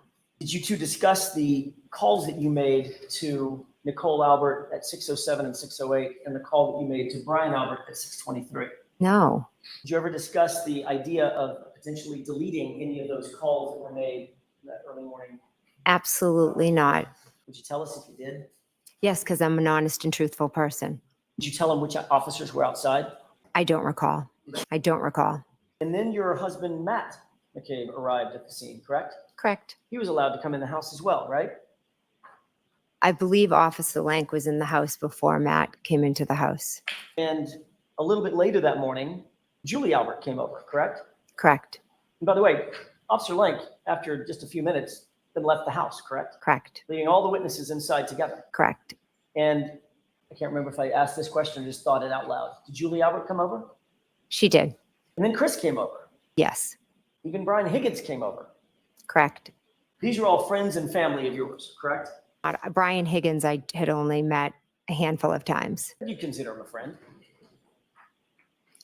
And a friend of Brian Albert's is how I would reference him. Fair enough. So these are friends and family of Brian Albert. Correct. And everyone was permitted to discuss the circumstances of the evening before going into the early morning hours with each other with no police there, correct? I sat with my family in shock and horror. Were you allowed to discuss the circumstances of the night before going into the early morning hours amongst yourselves without any police presence? Yes or no? There was no reason for us to be allowed or not allowed. We did nothing wrong. Understand my question? Did you get it? Yes, I understand your Can question. you answer it, yes or no? Were you allowed, that group of folks, Mhm. were you allowed to discuss the case without a police presence? Yes. Okay. So you listened during that friends and family gathering, you listened to what Brian Albert had to say, correct? He didn't really say much. Again, you're creating a scene that didn't Not happen. anything, Ms. McCabe. I'm asking some questions that you don't seem to want to answer. Objection, Your Honor. All right, so let's ask a question and let's get an answer, okay? Yes or no? Was Brian Albert there within earshot when you discussed your version of what had happened? I didn't discuss much. I sat there in shock and horror, so I spoke very little, to be honest with you. Yes, And yes. And Chris Albert could hear. Chris came much later. And your husband, Matt McCabe. Yes, Okay. And then when Chris is talking about what happened at Waterfall, you could hear and Brian could hear. In other words, everybody could hear. Chris came much later. When Chris came, I was almost about to leave. I'm guessing that the topic of what had happened was still on everybody's mind.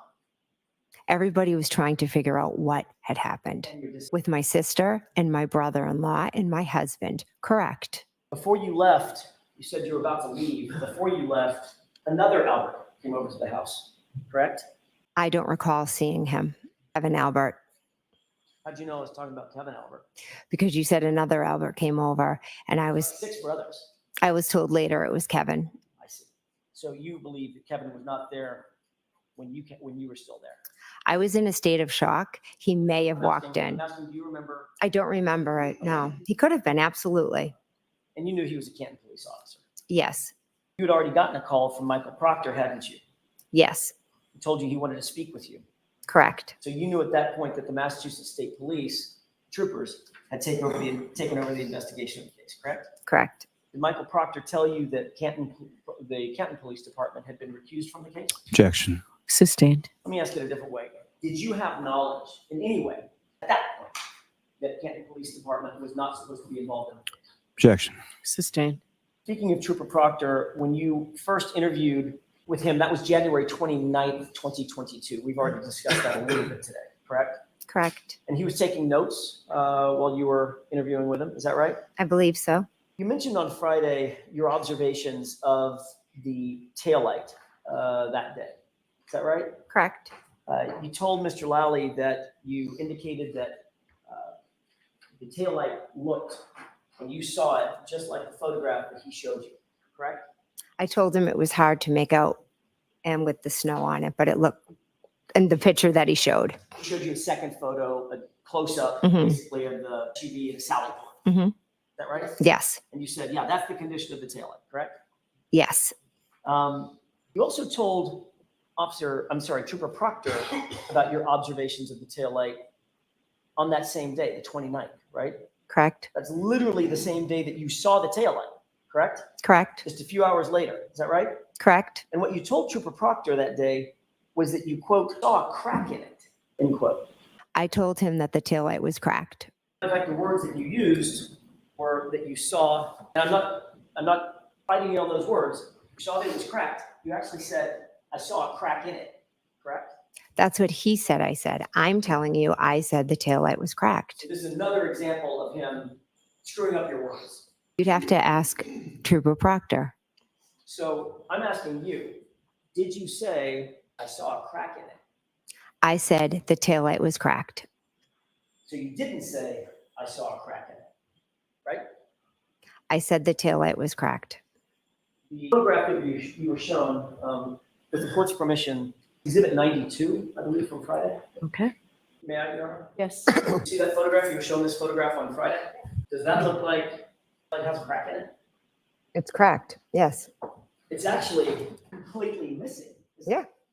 And I believe in one of the reports, one of the many reports, it will say that I said it was cracked and missing pieces. In that picture, there are the red pieces. There are some of it still there. So it's cracked and missing. In a state of shock, that was my description. Got it. So in a state of shock, you said there was a crack in it. No, Hours after, I said it was cracked. I never said there was a crack in it. so if Trooper Proctor wrote that down, that would be an example of him getting your words wrong yet again. Objection. That's been answered. Let's move along, please. Thank you, Your Honor. Okay. I want to get back to January 29th, that interview with Trooper Proctor. After this interview with Michael Lank, you eventually made your way back to your house. Is that right? Yes. You went with your husband, Matt, Yes. and you knew that Trooper Proctor was going to show up and interview you and Matt, Mr. McCabe, correct? On the phone, he wanted to speak with me. Is that a yes? So I wasn't aware. He asked to speak with me. I wasn't aware if he was going to speak with Matt. Okay. you were at least aware that you were going to be interviewed. Correct. You told Brian Albert that Trooper Proctor was planning on interviewing you as well. Correct. Before Trooper Proctor showed up to conduct that interview at your house, Brian Albert actually showed up at your house, correct? Correct. So Brian Albert made sure that he was in your home before Trooper Proctor made it to your house, correct? Objection. Sustained. Brian Albert was in your home before Trooper Proctor was in your home. Is that right? I am not sure who arrived first. But he was there when you were interviewed, wasn't he? He was upstairs, yes. And you believe, of course, with that statement, he didn't hear anything about what was going to happen, right? Anything about the interview, No, I don't think he could hear it from where he was. but you knew he was just a few feet away. I knew he was up in my bedroom. We've talked a little bit about your call records, and I want to pivot for a second and ask you about those call records. This is Exhibit 90. Thank you. You recognize that document? I do, yes. You were shown this document last week, is that right? Correct. This is a forensic extraction report of John O'Keefe's cell phone that you were shown on Friday, right? Correct. You acknowledge that it's an accurate report of calls found on John's phone between you and him. Is that right? I believe so, yes. Okay, and this shows the calls that you made to John's phone or you received from John's phone on or between or at or between 12:14 a.m. and 12:50 a.m. I want to direct your attention to those time frames, correct? Correct. All right, I want to start at the bottom, and it may go in reverse chronological order. Okay. I think it does. At 12:14, it shows that you called John O'Keefe and that call was answered. Is that right? Yeah, correct. At 12:18 a.m., it shows that John O'Keefe called your phone and that was answered as well. Correct. And then at 12:29 a.m., you also called John O'Keefe's phone and y'all had a short conversation as well. Is that right? No. The record shows, I think it shows phone, correct? In terms of whether it was missed or answered? Excuse me, can you repeat that? Sure, the 12:29, I want to concentrate on the 12:29 a.m. call. Okay. That one in the Celebrite extraction, it shows in terms of whether the call was answered or not, the status is unknown, correct? On the last page, Yeah, second row from the top, at 12:29. Unknown, yes. unknown. However, you've already acknowledged that y'all did have a short conversation on that 2:29. No, 2:29. we didn't speak at 2:29. We spoke at 12:14 and we spoke at 12:18. We never spoke at 12:29. So you're indicating that the 12:29 call was either missed or otherwise went to voicemail, something. The 12:29, yes. Okay. I want to show you a document. Well, let me ask it this way. According to this, there were 6 more calls between your phone and John O'Keefe's phone. Correct. Counting, correct? 1, 2, 3, Yeah. 4, 5, 6. And that's that's up to 12:50 a.m. Is that right? Correct. All right. I'd like to show you another document. Approach briefly. May I? Yes. Thank you. Okay, thank you. I want to show you one more document that you weren't shown on Friday. Do you recognize this one? No. Okay. If you look where it indicates on the left column, I'm just putting my thumb here. The Okay. left column, MSISDN user. There's a number that ends there. 0142. Yes. So I'm going to answer this question before we approach. I have no idea what we're approaching about this document. Yes. Why don't we just go up? Please, I know you need to look at that.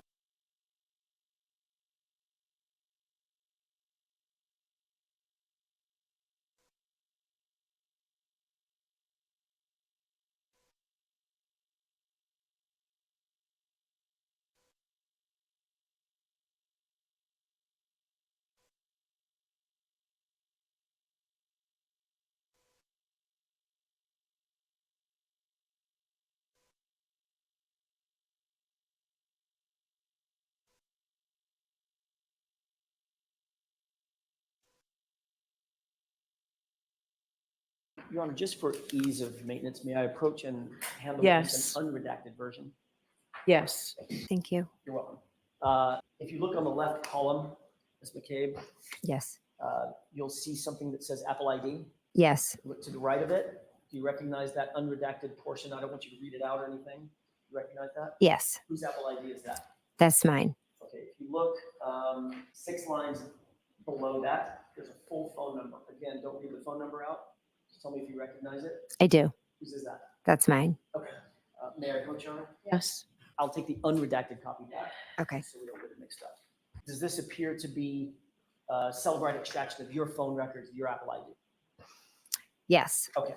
And you recognize, without telling me what it is, you recognize that phone number as your phone number back at the time and the Apple ID back at the time, Yes.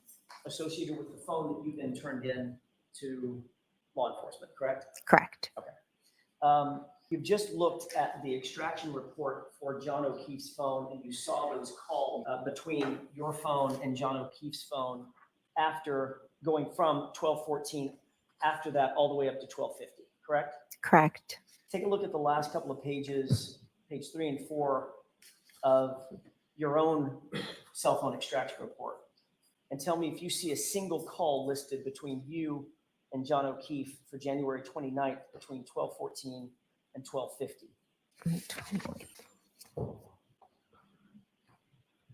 There are calls to a number that I'm assuming is John. What I'm time? just not sure. I see a call. Wait a minute. This report has times everywhere. Right. It's chronological except for the calls that were deleted. You see a call at 5:52 to John O'Keefe's phone, I see a call at 5:52. Yes. but there's not a single call before 5:52 a.m. between 12:14 and 12:50 a.m. Is that right? Not one. It's very hard to. This report jumps time-wise. Every single time on the report. I'm just trying to say that it goes from 7:21 to 5:52 to 7:33 to 7:49. There's no order. They're out of order. I understand that, Mr. McCabe, but if you look at every one of the entries, there's not a single entry for 12:14, 12:18, or any of the subsequent 12:29, any of the subsequent phone calls that are all shown on John O'Keefe's phone extraction. Would you agree with that? Correct. May I approach? Yes. Thank you. Your Honor, I would move for the admission of NN as an exhibit. Okay, is there an objection? No, Your Honor. May I inquire, Your Honor? Yes. Fact of the matter is, according to those Celebrite records and that extraction from your own phone, every one of the calls that you made to John O'Keefe's phone between 12:29 and, I'm sorry, between 12:14 and 12:50 a.m. was deleted and unrecovered, correct? I didn't understand that report, and I'm not an expert. When you compare the two, you saw a bunch of calls on John O'Keefe's phone, right? You know, he couldn't have deleted them. He passed away, right? Correct. You saw your cell phone extraction, which is the handshake, John O'Keefe's phone. And all your calls are missing, right? Objection. Can you answer that question? I'm confused. That paper, I don't understand it. It was vague. There were numbers. There were calls everywhere. There was a number of missing calls. Bunch of missing calls, right? You didn't see any of the calls that were reflected on John O'Keefe's phone. Is that right? Yes or no? They're not there. A lot of calls are missing. I'm not really even sure what's there because the numbers are it's all redacted. So you were not seeing any redacted calls, Mr. The page you just had in front of me was redacted. It's now an exhibit. It's now an exhibit. Your personal information was redacted. None of the calls were redacted now. The numbers, I don't know people's phone numbers. I just have them as contacts. Ms. McCabe, you just said a second ago, and we can do this all day long, or we can just make it simple. The fact of the matter is that report did not show any of the calls that John O'Keefe's phone report showed, correct? From 12:14 to 12:50. I believe there was one on there. 5:52. That's the Mhm. next morning, ma'am. Right? Were there other calls in that time period on the Celebrate? You just said there weren't. You just looked at them. I've told you that cell report was extremely hard to read. Right. Mhm. Fact is, there are no calls on your own phone extraction between you and John O'Keefe between 12:14 and 12:50. Would you just agree with that, at least on that report? Objection, Your Honor. Sustained. The fact is that you deleted your call records before you turned your phone in, didn't you, Ms. McCabe? That's what that report shows. Absolutely not. You sanitized your phone because you didn't want the police to know who you had been calling or the fact that you had been calling John O'Keefe's phone incessantly, correct? Incorrect. I willingly turned over my phone. After you deleted your phone call logs, correct? Absolutely not. What date did you turn your phone over? Possibly February 3rd, How many days after this incident was that? 4, 5. So you had plenty of time to talk to that friends and family group and ultimately decide to delete your phone calls, correct? Objection. Sustained. Did you ever have any group chats with family members who are witnesses in this case? Yes. May I approach you? Yes. Flip through those.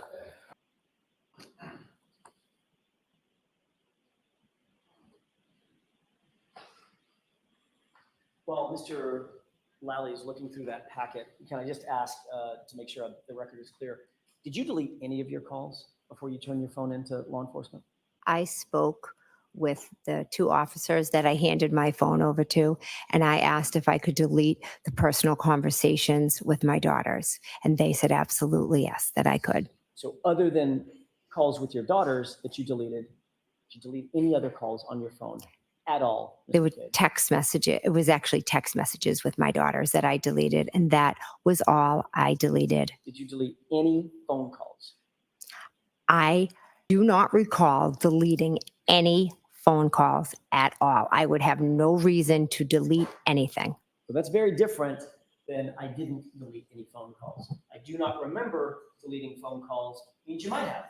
In day-to-day life, people delete things, but I do not recall deleting any phone calls. In day-to-day life, did you delete any of the calls to John O'Keefe? No, Did you delete any of your calls with Nicole Albert? no, Did you delete any of your calls with Brian Albert, no, with Chris Albert, no, with Julie Albert, no, Colin Albert? no, With any of the witnesses in this case, did you delete any calls before you turned that phone over? no, no. May I approach that? Yes. Ms. McCabe, I'm handing you a packet of documents. Appears to be about 10 pages long. Do you recognize what's in those documents? Yes, You indicated already that you were part of a group chat with certain members of your family and friends. correct. Did that group chat, I'm most interested in the group chat between yourself, Nicole Albert, Brian Albert, Matt McCabe, on or around that group chat starting on or around February 1st, 2022. Okay. Does that look like a true and accurate reflection of the text messages between, or certain of the text messages between and among that group? Yes, the ones I've seen, yes. On Can February you just tell 1st me what page you're on? I'm sorry. Of course, Your Honor. The bait stamp number? 2148. Okay, is where thank I'm you. going to start. Thank you. And they should go relatively chronologically, Your Honor, page by Okay. page. On February 1st, 2022, around 2:15 in the afternoon on this group chat, did you receive a message from your husband on the group? This is on page 2148, and it should be the middle bubble, the middle and the bottom bubble. Quote, Julie said channel 4 is in DE. You see that? Yes, And the response from Matt McCabe is eating, I assume, quote, ask Chris to ask some questions. Tell them the guy never went in the house, end quote. You see that? yes, You look at the next page, the top, 149. There's a one-word answer from Brian Albert. Mhm. What is that answer? exactly. Does it appear to you from this chat that Matt McCabe was directing witnesses, specifically Chris Albert, what to say to the news media? Objection. I'll allow that. Is that what you're seeing? That is not how I would understand this. He never went in that, tell them he never went in the house was the story that had been concocted between and among this group of people on this chat, correct? Objection. No, John never went in the house. It wasn't a story. It was the truth. And it is the truth. Just like she said, I hit him. Correct. So according to this chat, at least, at the very base level, this is one witness telling another witness to give certain information to the media that could be useful to the group, correct? Tell them the guy never went in the house, right? Objection. Sustained. Matt McCabe was directing Chris Albert. Chris Albert wasn't even at the house, was he? Chris Albert was not at the house, no. But this chat is Matt McCabe, your husband, telling Chris Albert, who was never at the house and would have no personal knowledge of what happened at the house, to specifically say, the guy never came in the house. The guy, by the way, being John O'Keefe, right? That's what he wrote. Does that sound to you a little bit like collusion? Objection. Sustained. At some point, you sought out Carrie Roberts' cell phone number shortly after the 29th, or maybe not, maybe on the 29th, right? Correct. You didn't have her cell number in your phone? No. One of your primary concerns was to make sure that you got in contact with Carrie Roberts before the day's end, right? I wanted to speak to Carrie as she was on her way to the hospital, and I wanted to check in on John. One of your primary concerns, Ms. McCabe, was that you wanted to make sure you got a hold of Carrie Roberts and had communication with her before the end of the day. It had nothing to do with getting in touch with her by the end of the day. It was a friend reaching out, wondering how her friend was doing, who was just taken off the front lawn. On the 29th. Yes. So before the end of the day, Ms. McCabe, you can do this all day long. Before the end of the day, you were trying to get a hold of Carrie Roberts, correct? Immediately in the morning, I wanted to get in touch with her. Right. So you sought out her phone number. First, you tried my client, Karen Read, correct? Correct. But then you found another source for that information. Is that right? Correct. And you said just a second ago, you were claiming that you needed that information because you knew that she was on the way to see John O'Keefe's parents, She was picking them up. and you wanted to check on them. Correct. You've been friends with the O'Keefe family for years, haven't you? Correct. So you didn't have a need to get Carrie Roberts' phone number, did you? I wanted to speak with Carrie, see how she was doing. I was not going to call Peg. You had her phone number, didn't you? I do, yes. So if you wanted to check on somebody, you could have just called her. I was not going to call Peg O'Keefe on the way to see her son at the hospital. I wanted to ask Carrie. I'm sure she was boggled down and probably did not want to speak with anyone. It was a simple thing. I made sure I got Carrie Roberts' number so I could check in and see how John was doing. Also, we had just been through an extremely traumatic event together. There's nothing You evil wanted Carrie here. Roberts' number because you wanted to make sure that you controlled her story as she left your site, correct? Absolutely not. Did you take any steps whatsoever to influence Carrie Roberts' statements? No. Because that would be collusion, wouldn't it? Objection. Sustained. Did you write a text to the group, including Brian Albert, Nicole Albert, and Matt McCabe, where you informed them that, quote, and this is, Your Honor, on page 2158, where you informed them, quote, Carrie is here going over timeline, end quote. Correct. So you reported back to Brian, Nicole, and Matt that Carrie was where? She came over my house. And you two sat down and went over a, quote, timeline together. Peggy spoke to Carrie. Yes or no? I didn't ask about Peggy. Well, that's where the timeline started at. Did you ask Carrie, or did Carrie show up at your house and quote unquote go over a timeline? Carrie showed up asking to sit down with me to do a timeline so we would remember everything that had happened. And you wanted to be super helpful about that, right? Objection, Your Honor. Ask Yeah. it differently. Sure. You wanted to be helpful to Carrie Roberts. The two of us were trying to figure out what had happened to our friend. And so you made sure that you created and drafted with Carrie Roberts a timeline, correct? I didn't make sure of anything. She was the one that asked me to do it. And not only did you create a timeline, you then reported back to your group, Brian Albert, Nicole Albert, Matt McCabe, that she was creating this timeline with you on February 1st, 2022. Isn't that right? Yes, After you created or drafted this timeline with Carrie, she actually sat for an interview with the police, did she not? That's not in the chats. I'm just asking. She sat down for an interview with the police. when? You tell me. That's my question. I'm not sure of when you're talking about. Okay, let's start over. Yes. After this timeline was created on February 1st, Mhm. at some point thereafter, Carrie Roberts conducted a formal interview with the police about this case, correct? Do you have the report? of that date. We're sort of burying the lead. She did the interview in your living room, ma'am, right? There was on Tuesday, 2 officers came to the house and she sat in the other room and spoke with them. So, using my question, she did the interview at your house.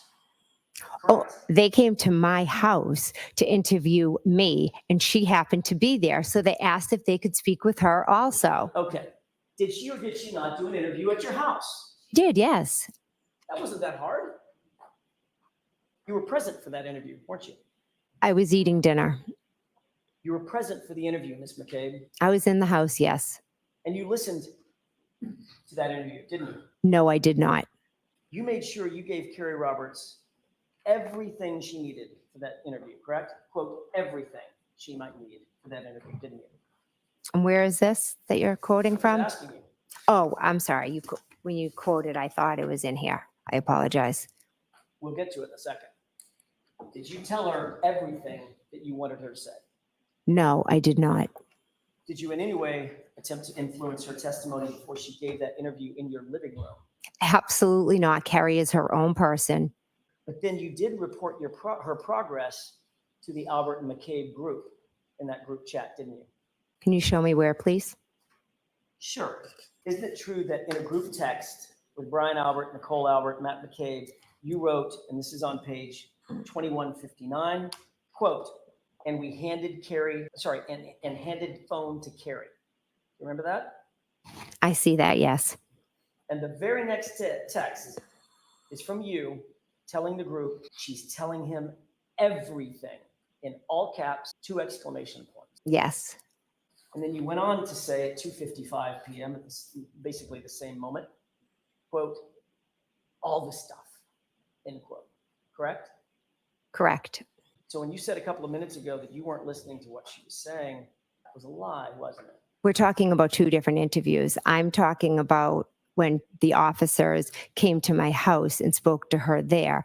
You're saying that I handed the phone over, so that would be a different interview. McCabe, this is on February 1st at 2:55. I wasn't there. You were there. She was in your house on February 1st giving an interview to the police, wasn't she? One day she was there giving an interview to the police. And while she was there, But I do not believe it was at 2:55. It was later in the evening. So I think you might have 2 events confused. so either way, whether she was on the phone with the police or sitting there in your living room with the police, you were listening to her and reporting back to the group. She's telling them everything. No, it's not correct. The one that she did with the police, she did in the other room. And the one she did on the phone, I said, she's telling them everything. I know. Because I know. Carrie is an extremely blunt person and she was giving personal feelings about the situation. And I was horrified by it. To the police. To the police. And you're listening. I heard a statement she said that horrified me. And then you're reporting it back to the group, weren't you? That one thing she stated, I reported back to the group, yes. So you're listening in on a police interview, correct? It was a phone call. One side of it, right? It was a phone call. You're listening in on a police interview, one side of it, correct? Correct. You're eavesdropping on that interview, correct? I'm sitting with her and she's taking the call. And then you're reporting that interview back, or her success in that interview, in your mind, back to the group involving Brian Albert, Nicole Albert, and Matt McCabe. Isn't that what you're doing? Objection. I'll allow it. I absolutely not. That is not how it went. I was horrified because Carrie's a blunt person, not like me. And she had made a comment about Miss Read and Mr. O'Keefe's relationship. And I was shocked and horrified that she said it the way that she did. You were so shocked and horrified that I said, oh my God, she's telling them everything. Yes. you decided it was so important that you needed to report that back to Brian Albert and his friends. I was horrified. So you reported that back. Yes, I said she told them everything. When you were first confronted with these messages at a separate proceeding in June of 2023, you claimed that you couldn't remember what that exchange was about, correct? Correct. And now you just all of a sudden have this newfound memory of exactly what that text message was referring to, correct? Objection. Allow it. Yes, because Carrie Roberts said a statement and it jogged. I said, oh my God, that's what I meant when I said she said everything. When did she say this statement?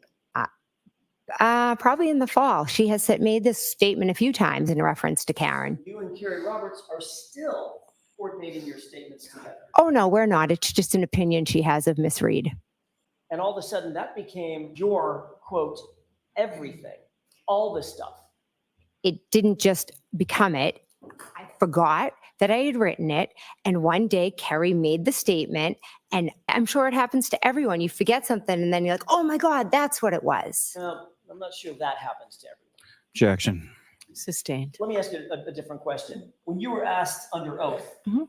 a year ago, when things were fresher in your mind, you were asked specifically what you were referring to, and your answer was, I have no idea, correct? Correct. Because you didn't want to tell them that you had coordinated your statement with Carrie Roberts. Isn't that right? No, that is not right. I did not remember what it was. Went on to be asked specifically, do you know who you were referring to? And you said, maybe Carrie, maybe. I'm talking to Carrie. And the question was, but you don't recall this text? And your answer was, I don't remember. That's what you testified to a year ago, correct? Correct. But now you're talking about some memory of a disparaging comment that Carrie Roberts has about my client. And that's the everything in your mind. Yes, the things that she was saying. Quite obviously, what you were referring to in that text in real time, Ms. McCabe, was that Carrie Roberts was telling the police, quote, everything that you had laid out for her in this timeline meeting you had with her, correct? Objection. So it's sustained as to that form. You can ask that question in a proper way. Everything you referred to in that text in real time was what you had worked out with Carrie in that timeline meeting, wasn't it? That was the everything you were referring to, correct? Incorrect. We never worked together to come up with a story. We have the facts, and the everything was a comment about your client. You went on in your group chat with Brian Albert, Nicole Albert, and Matt McCabe to give running updates about whether or not Carrie Roberts was actually following the script, correct? Incorrect. There was no script. 167. Matt McCabe texted the group, Brian, sitting separate, end quote, correct? Yes. Sounds like Matt McCabe is reporting back to Brian Albert, following your instructions, we're sitting separate. Objection. Sustained. 1 minute later, Brian Albert had a one-word response to the Brian sitting separate, correct? Yes. What was that one-word response? Okay. It sounded like he was giving his approval for where people were situated in that meeting, correct? Objection. Sustained. Page 2168, 515. It's very hard to just look at two texts and try to understand what the context is. Ms. McCabe, if you don't understand a question that I have, just let me know, but otherwise let me ask a question.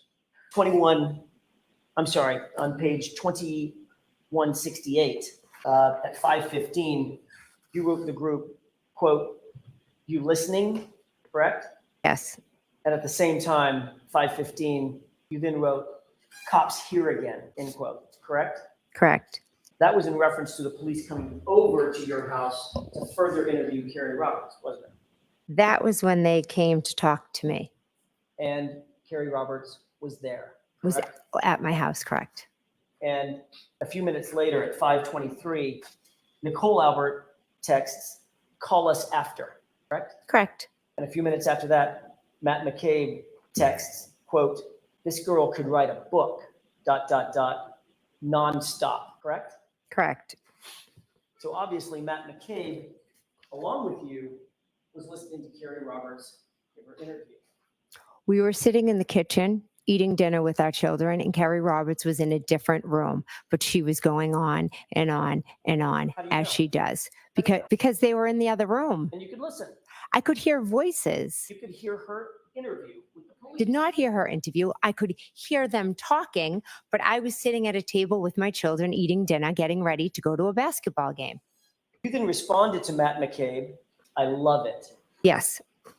And then you responded about this interview you just testified under oath and under penalty of perjury, not hearing anything about, just hearing voices. Your next text was, quote, she is telling them everything, Yes. end quote, correct? Yes.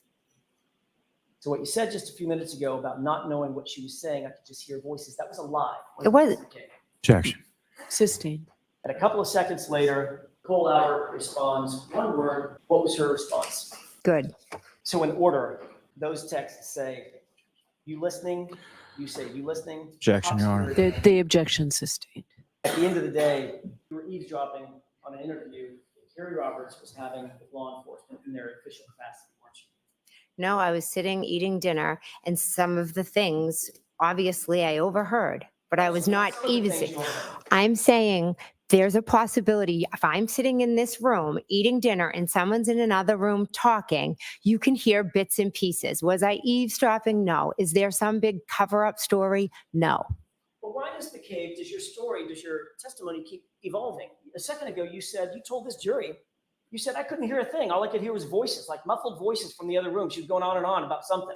Yeah. And then when I confronted you with a text message where you said, she's telling them everything, now it's, well, I may have heard a couple of things. Which is it? No, she was going on and on and on like she does. And you were listening on and on and on like you do.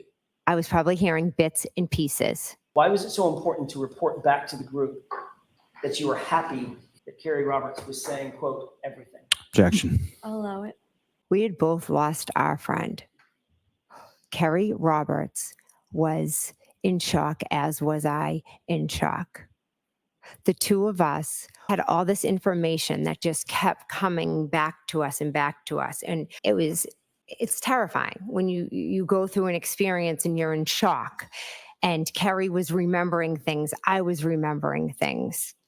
So I was happy for her that she was piecing it all together, and I had pieced it all together because at the end of the day, our friend was dead and we were trying to figure out what had happened to him together.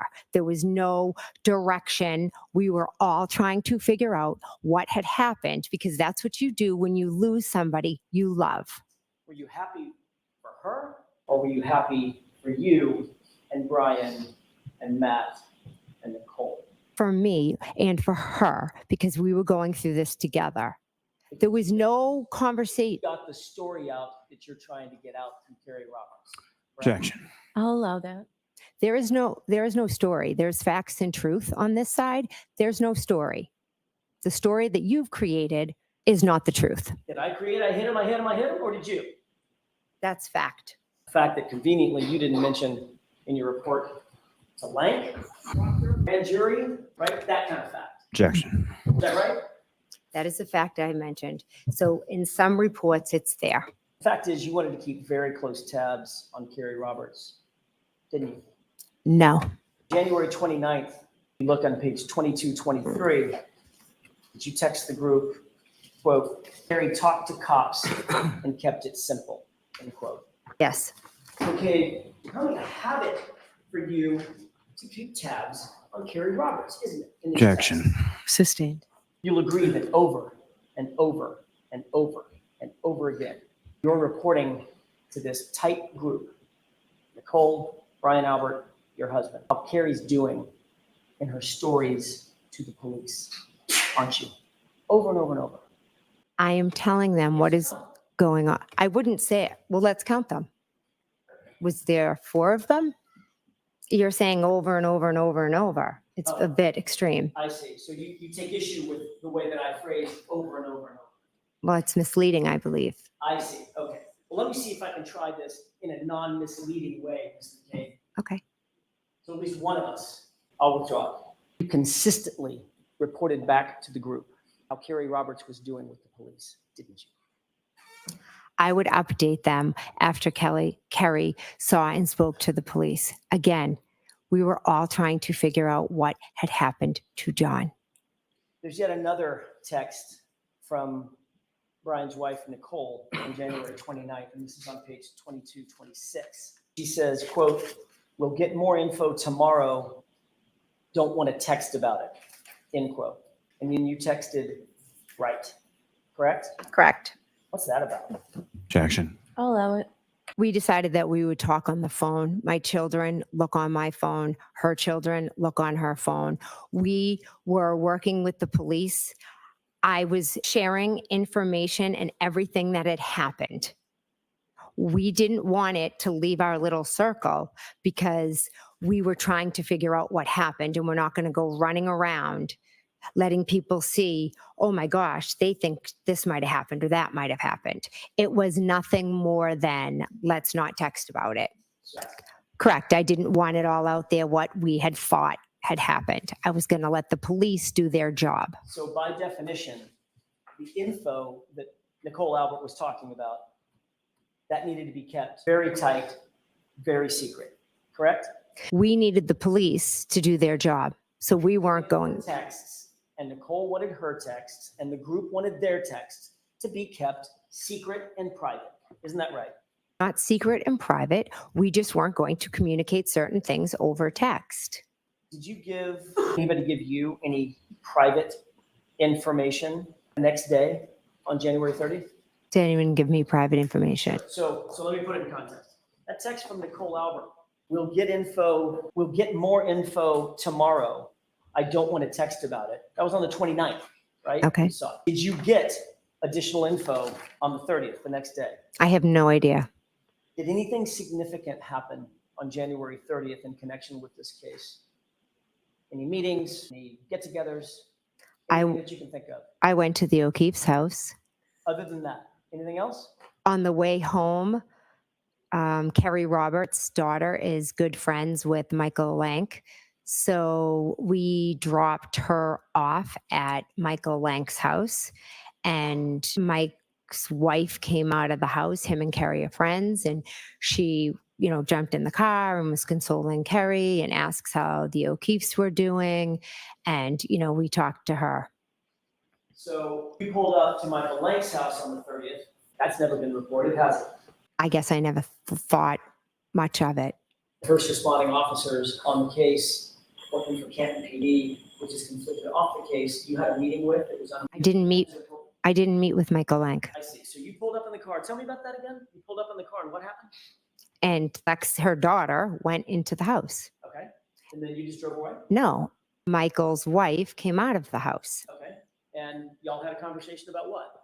She got in the car and her and Kerry are friends, and she was checking on Kerry and, just saying, oh my God, this is so crazy, just checking in on the O'Keefes. How long did that take? Well, Kerry's the talker, so could have been an hour. Could have been an hour standing outside, Sitting in the car. sitting in the car on February 30th. Never came in the house? Not February 30th. Sorry, I said February 30th, January 30th. Never went in the house? I might have ran in to go to the bathroom. It's the back end of a blizzard. It's freezing cold outside. Mhm. You're sitting in the car for an hour. The car was running, Kerry, and they were talking. It's her friend. Did you have any conversation before your testimony today with anybody about you going to Michael Lank's house on January 30th? Yes, Tell me about that. Who was it and when? it was a couple of weeks ago at the DA's office. The DA's office had an interview with you, correct? Not an interview. They just explained this process. I mean, a conversation. How about that? Yeah. Yes. You met with Mr. Lally, Miss McLaughlin, Steve Nelson, Trooper Brian Tully, I believe, and another woman, I can't remember her name, unfortunately. someone from the DA's office? Yes. No. Lynn Beelan? No, she's here today. She works with Steve Nelson. But an employee of the DA's office. Yes. That sounds like a pretty big meeting. I wouldn't call it a big meeting. There was, 5 of them? How long did you, 5 of them and then you? My daughter Allie came with me also. The meeting's getting bigger. Mhm. Anybody else? No, we both went. Was Allie in the room when you were? Allie and I were both in the room when they went over everything, how this all works, because this is all brand new to us. And then they asked me to leave the room. You were about to say, and I lost the end of that sentence, when they received what? I didn't mean the word received. Did you receive anything? No, I looked at my grand jury notes. Now, at this meeting, was anybody taking notes? No.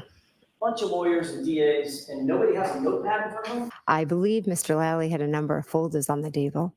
I do not believe anyone was taking notes. It was a casual meeting to explain this process. No. How long did the meeting last? Allie and I were probably in the room, I don't know, approximately 20 minutes. Then I left and they spoke with her. And then I went back in and they spoke with me. honestly, maybe half hour. Half hour to an hour. They never spoke about what they expected my testimony to be. They just showed me some pictures that might be shown. I listened to the 911, What pictures? just of the house and how I'd be asked to, show, okay, we're going to put a picture of the house and you'll have a laser. It was because you said, in answer to my question, was anything ever brought up to you about this meeting at Lank's house? You said yes. So obviously they did talk to you about your testimony. It wasn't just about the process, correct? I asked what discovery had been turned in regard to me.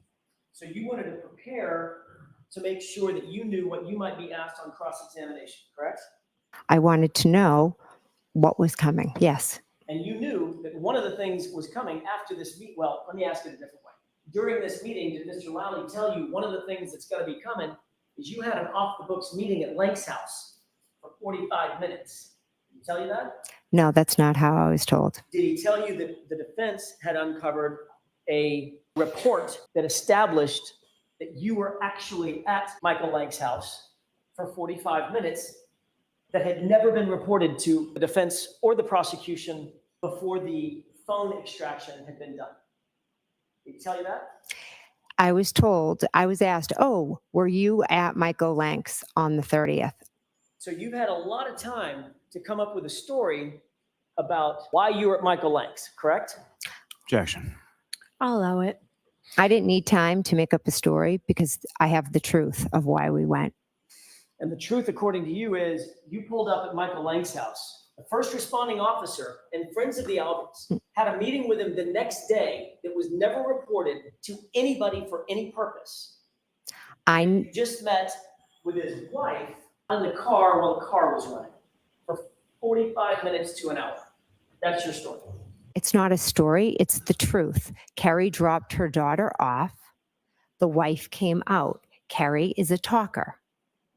They started talking. A tragedy had happened the day before.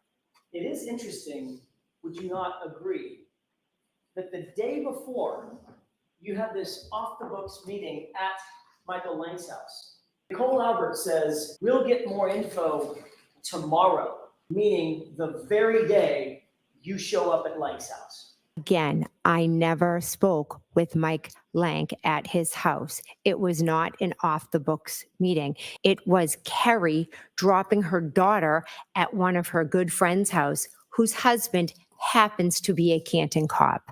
That is what it is. That is the truth. Objection. Yes. That's, by the way, what did Mr. Lally show you in respect of this issue about this meeting at Michael Lank's house? He showed me nothing. He just told you about it. Brian Tully told me. Okay, what did Mr. Tully tell you? Trooper Tully, what exactly did he tell you at this meeting about this Michael Lank issue? He said, did you go to Michael Lank's on January 30th? And at first I said, no, I've never been to his house. And then I thought about it and I said, oh my gosh, yes, I did go there. And that was the extent of the conversation. You said, yeah, I did go there, and he didn't ask a follow-up, like, what the heck were you doing at Michael Lank's house the day after this issue? Objection. This incident? I'll allow it. Ask a follow-up like that? I do not believe he did. So Trooper Tully had you come down for an interview. He confronted you with a fact that had never been disclosed before, to wit, you showed up at Michael Lank's house, and when you said, yeah, oh yeah, hang on, I think your words were, oh my gosh, yeah, I think I did go there. And he didn't ask a follow-up question? He was there. Yes, You're spinning all of this. I do a lot of things. Yeah. I don't spin. There's a judge here to make sure that I don't spin. I'm asking you a question. It's very direct. I do not believe he asked me a follow-up question. So that was the end of that conversation about Michael Lank, correct? Correct. Mr. Lally didn't have any follow-up questions. I don't believe Mr. Lally was in the room. Who else? I thought you said Mr. Lally, Ms. McLaughlin. I thought They you said- were. They might not have been in the room at that time. I see. So Mr. Lally just happened to, just saunter out? It was a different time. So Mr. Lally was in and out of the conversation? Mr. Lally was not there when this conversation happened Why is that? because I met with Brian Tully and he was not there. No. He's a state trooper. Objection. Sustained. Same report that has you at Michael Lank's house Mhm. also has you picking up Nicole Albert going by 34 Fairview just before you went to Michael Lank's house. You aware of that? We did not pick up Nicole Albert. So you went by 34 Fairview, then diverted, and right after you went by 34 Fairview, went directly over to Michael Lank's house. What was the reason that you stopped by 34 Fairview first? We didn't stop by. Maybe Carrie slowed down, but we did not stop by 34. So you did a drive by 34 Fairview. Oh, that's how we get to Michael Lank's house. If the report shows that you actually stopped at 34 Fairview, then went to Michael Lank's house, would we have another oh my gosh moment? Nope, no oh my gosh moment. We did not pick up Nicole Albert. Did anybody else go with you over to Michael Lank's house? No, it was Carrie, myself, and her daughter. Okay. Jurors, we're going to try and go right up to 1 o'clock. Okay. Ms. McCabe, we've talked in some detail about your calls with John O'Keefe on the morning of January 29th. Do you recall that Yes. conversation? I want to focus your attention on or at 12:14 a.m., moving up to about 12:50 a.m. You have that time in mind? Yes, You've seen the Celebrite extraction from John O'Keefe's phone, which Mr. Lally showed you the other day, correct? correct. And you went through the series of phone calls that were made and that appear on his extraction report, correct? Correct. I just want to run through those time-wise very quickly just to orient you if I can, and then I'll ask you some specific questions about it. There was a call at 12:14 a.m., correct? Correct. That was a call that you indicated was answered in a conversation with Mr. O'Keefe. Correct. There was a call at 12:18 and 47 seconds. That call also was answered by you. John O'Keefe made that phone call, correct? Correct. Then there's the 12:29 and 44-second call that you indicated was not answered. Correct. And that was a call to you, from you to him. Correct. There was a 12:41 call from you to John O'Keefe, correct? That was, Correct. there was a 12:41 and 54-second call from you to him. Is that right? Correct. There was a 12:43 and 19-second call from you to him. Correct. 12:46 a.m. and 16 seconds from you to him. Correct. 12:47 and 52 seconds from you to him. Correct. And 12:50 and 37 seconds from you to him, correct? Correct. You saw in his extraction report that all of those calls after 12:18 were missed calls, correct? In his report that you showed me? Correct. In other words, the only two calls that were answered, 12:14 and 12:18. Everything else was a missed call. I believe so. I would have to refer to it again because I've seen so many reports. And Ms. McCabe, according to the extraction reports that you've seen this morning, comparing yours to his, every single one of those calls was deleted off your phone, correct? According to the reports. According to that report, yes. Let me ask you another question. Have you ever misplaced your phone? Yes. Everybody does it, right? Yes. What's one of the first things you do if you're with your daughter or your husband or a friend and you're in your house and you misplace your phone? What do you do? Oh, I'll ask them to call my phone. Even over and over and over, right? Correct. It could be as many as 5, 6, 7 times. Usually I hear it the first or second time. You're looking for a buzz or a ring, isn't that right? Correct. And you might do that if you're searching for a missing phone, correct? Correct. With regard to the calls that were deleted from your phone, you were asked about this under oath at another proceeding, weren't you? Correct. And you claimed at another proceeding that you had an explanation for all these missed calls, starting 12:29, 12:41, 12:41, 12:43, 12:46, 12:47, 12:50. An explanation for that, right? Can I see the report? I'm asking you about your prior testimony. And I'm Asked asking, about these calls. yes, I'm asking, can I see it, please? I'm asking you a different question. At this other proceeding, which you were under oath, Yes. right? You explained that these calls were what? These missed calls, incessant missed calls. What were they? You used a word. I believe I used the word butt dials. You claimed that every one of these calls was a butt dial. Is that right? Yes.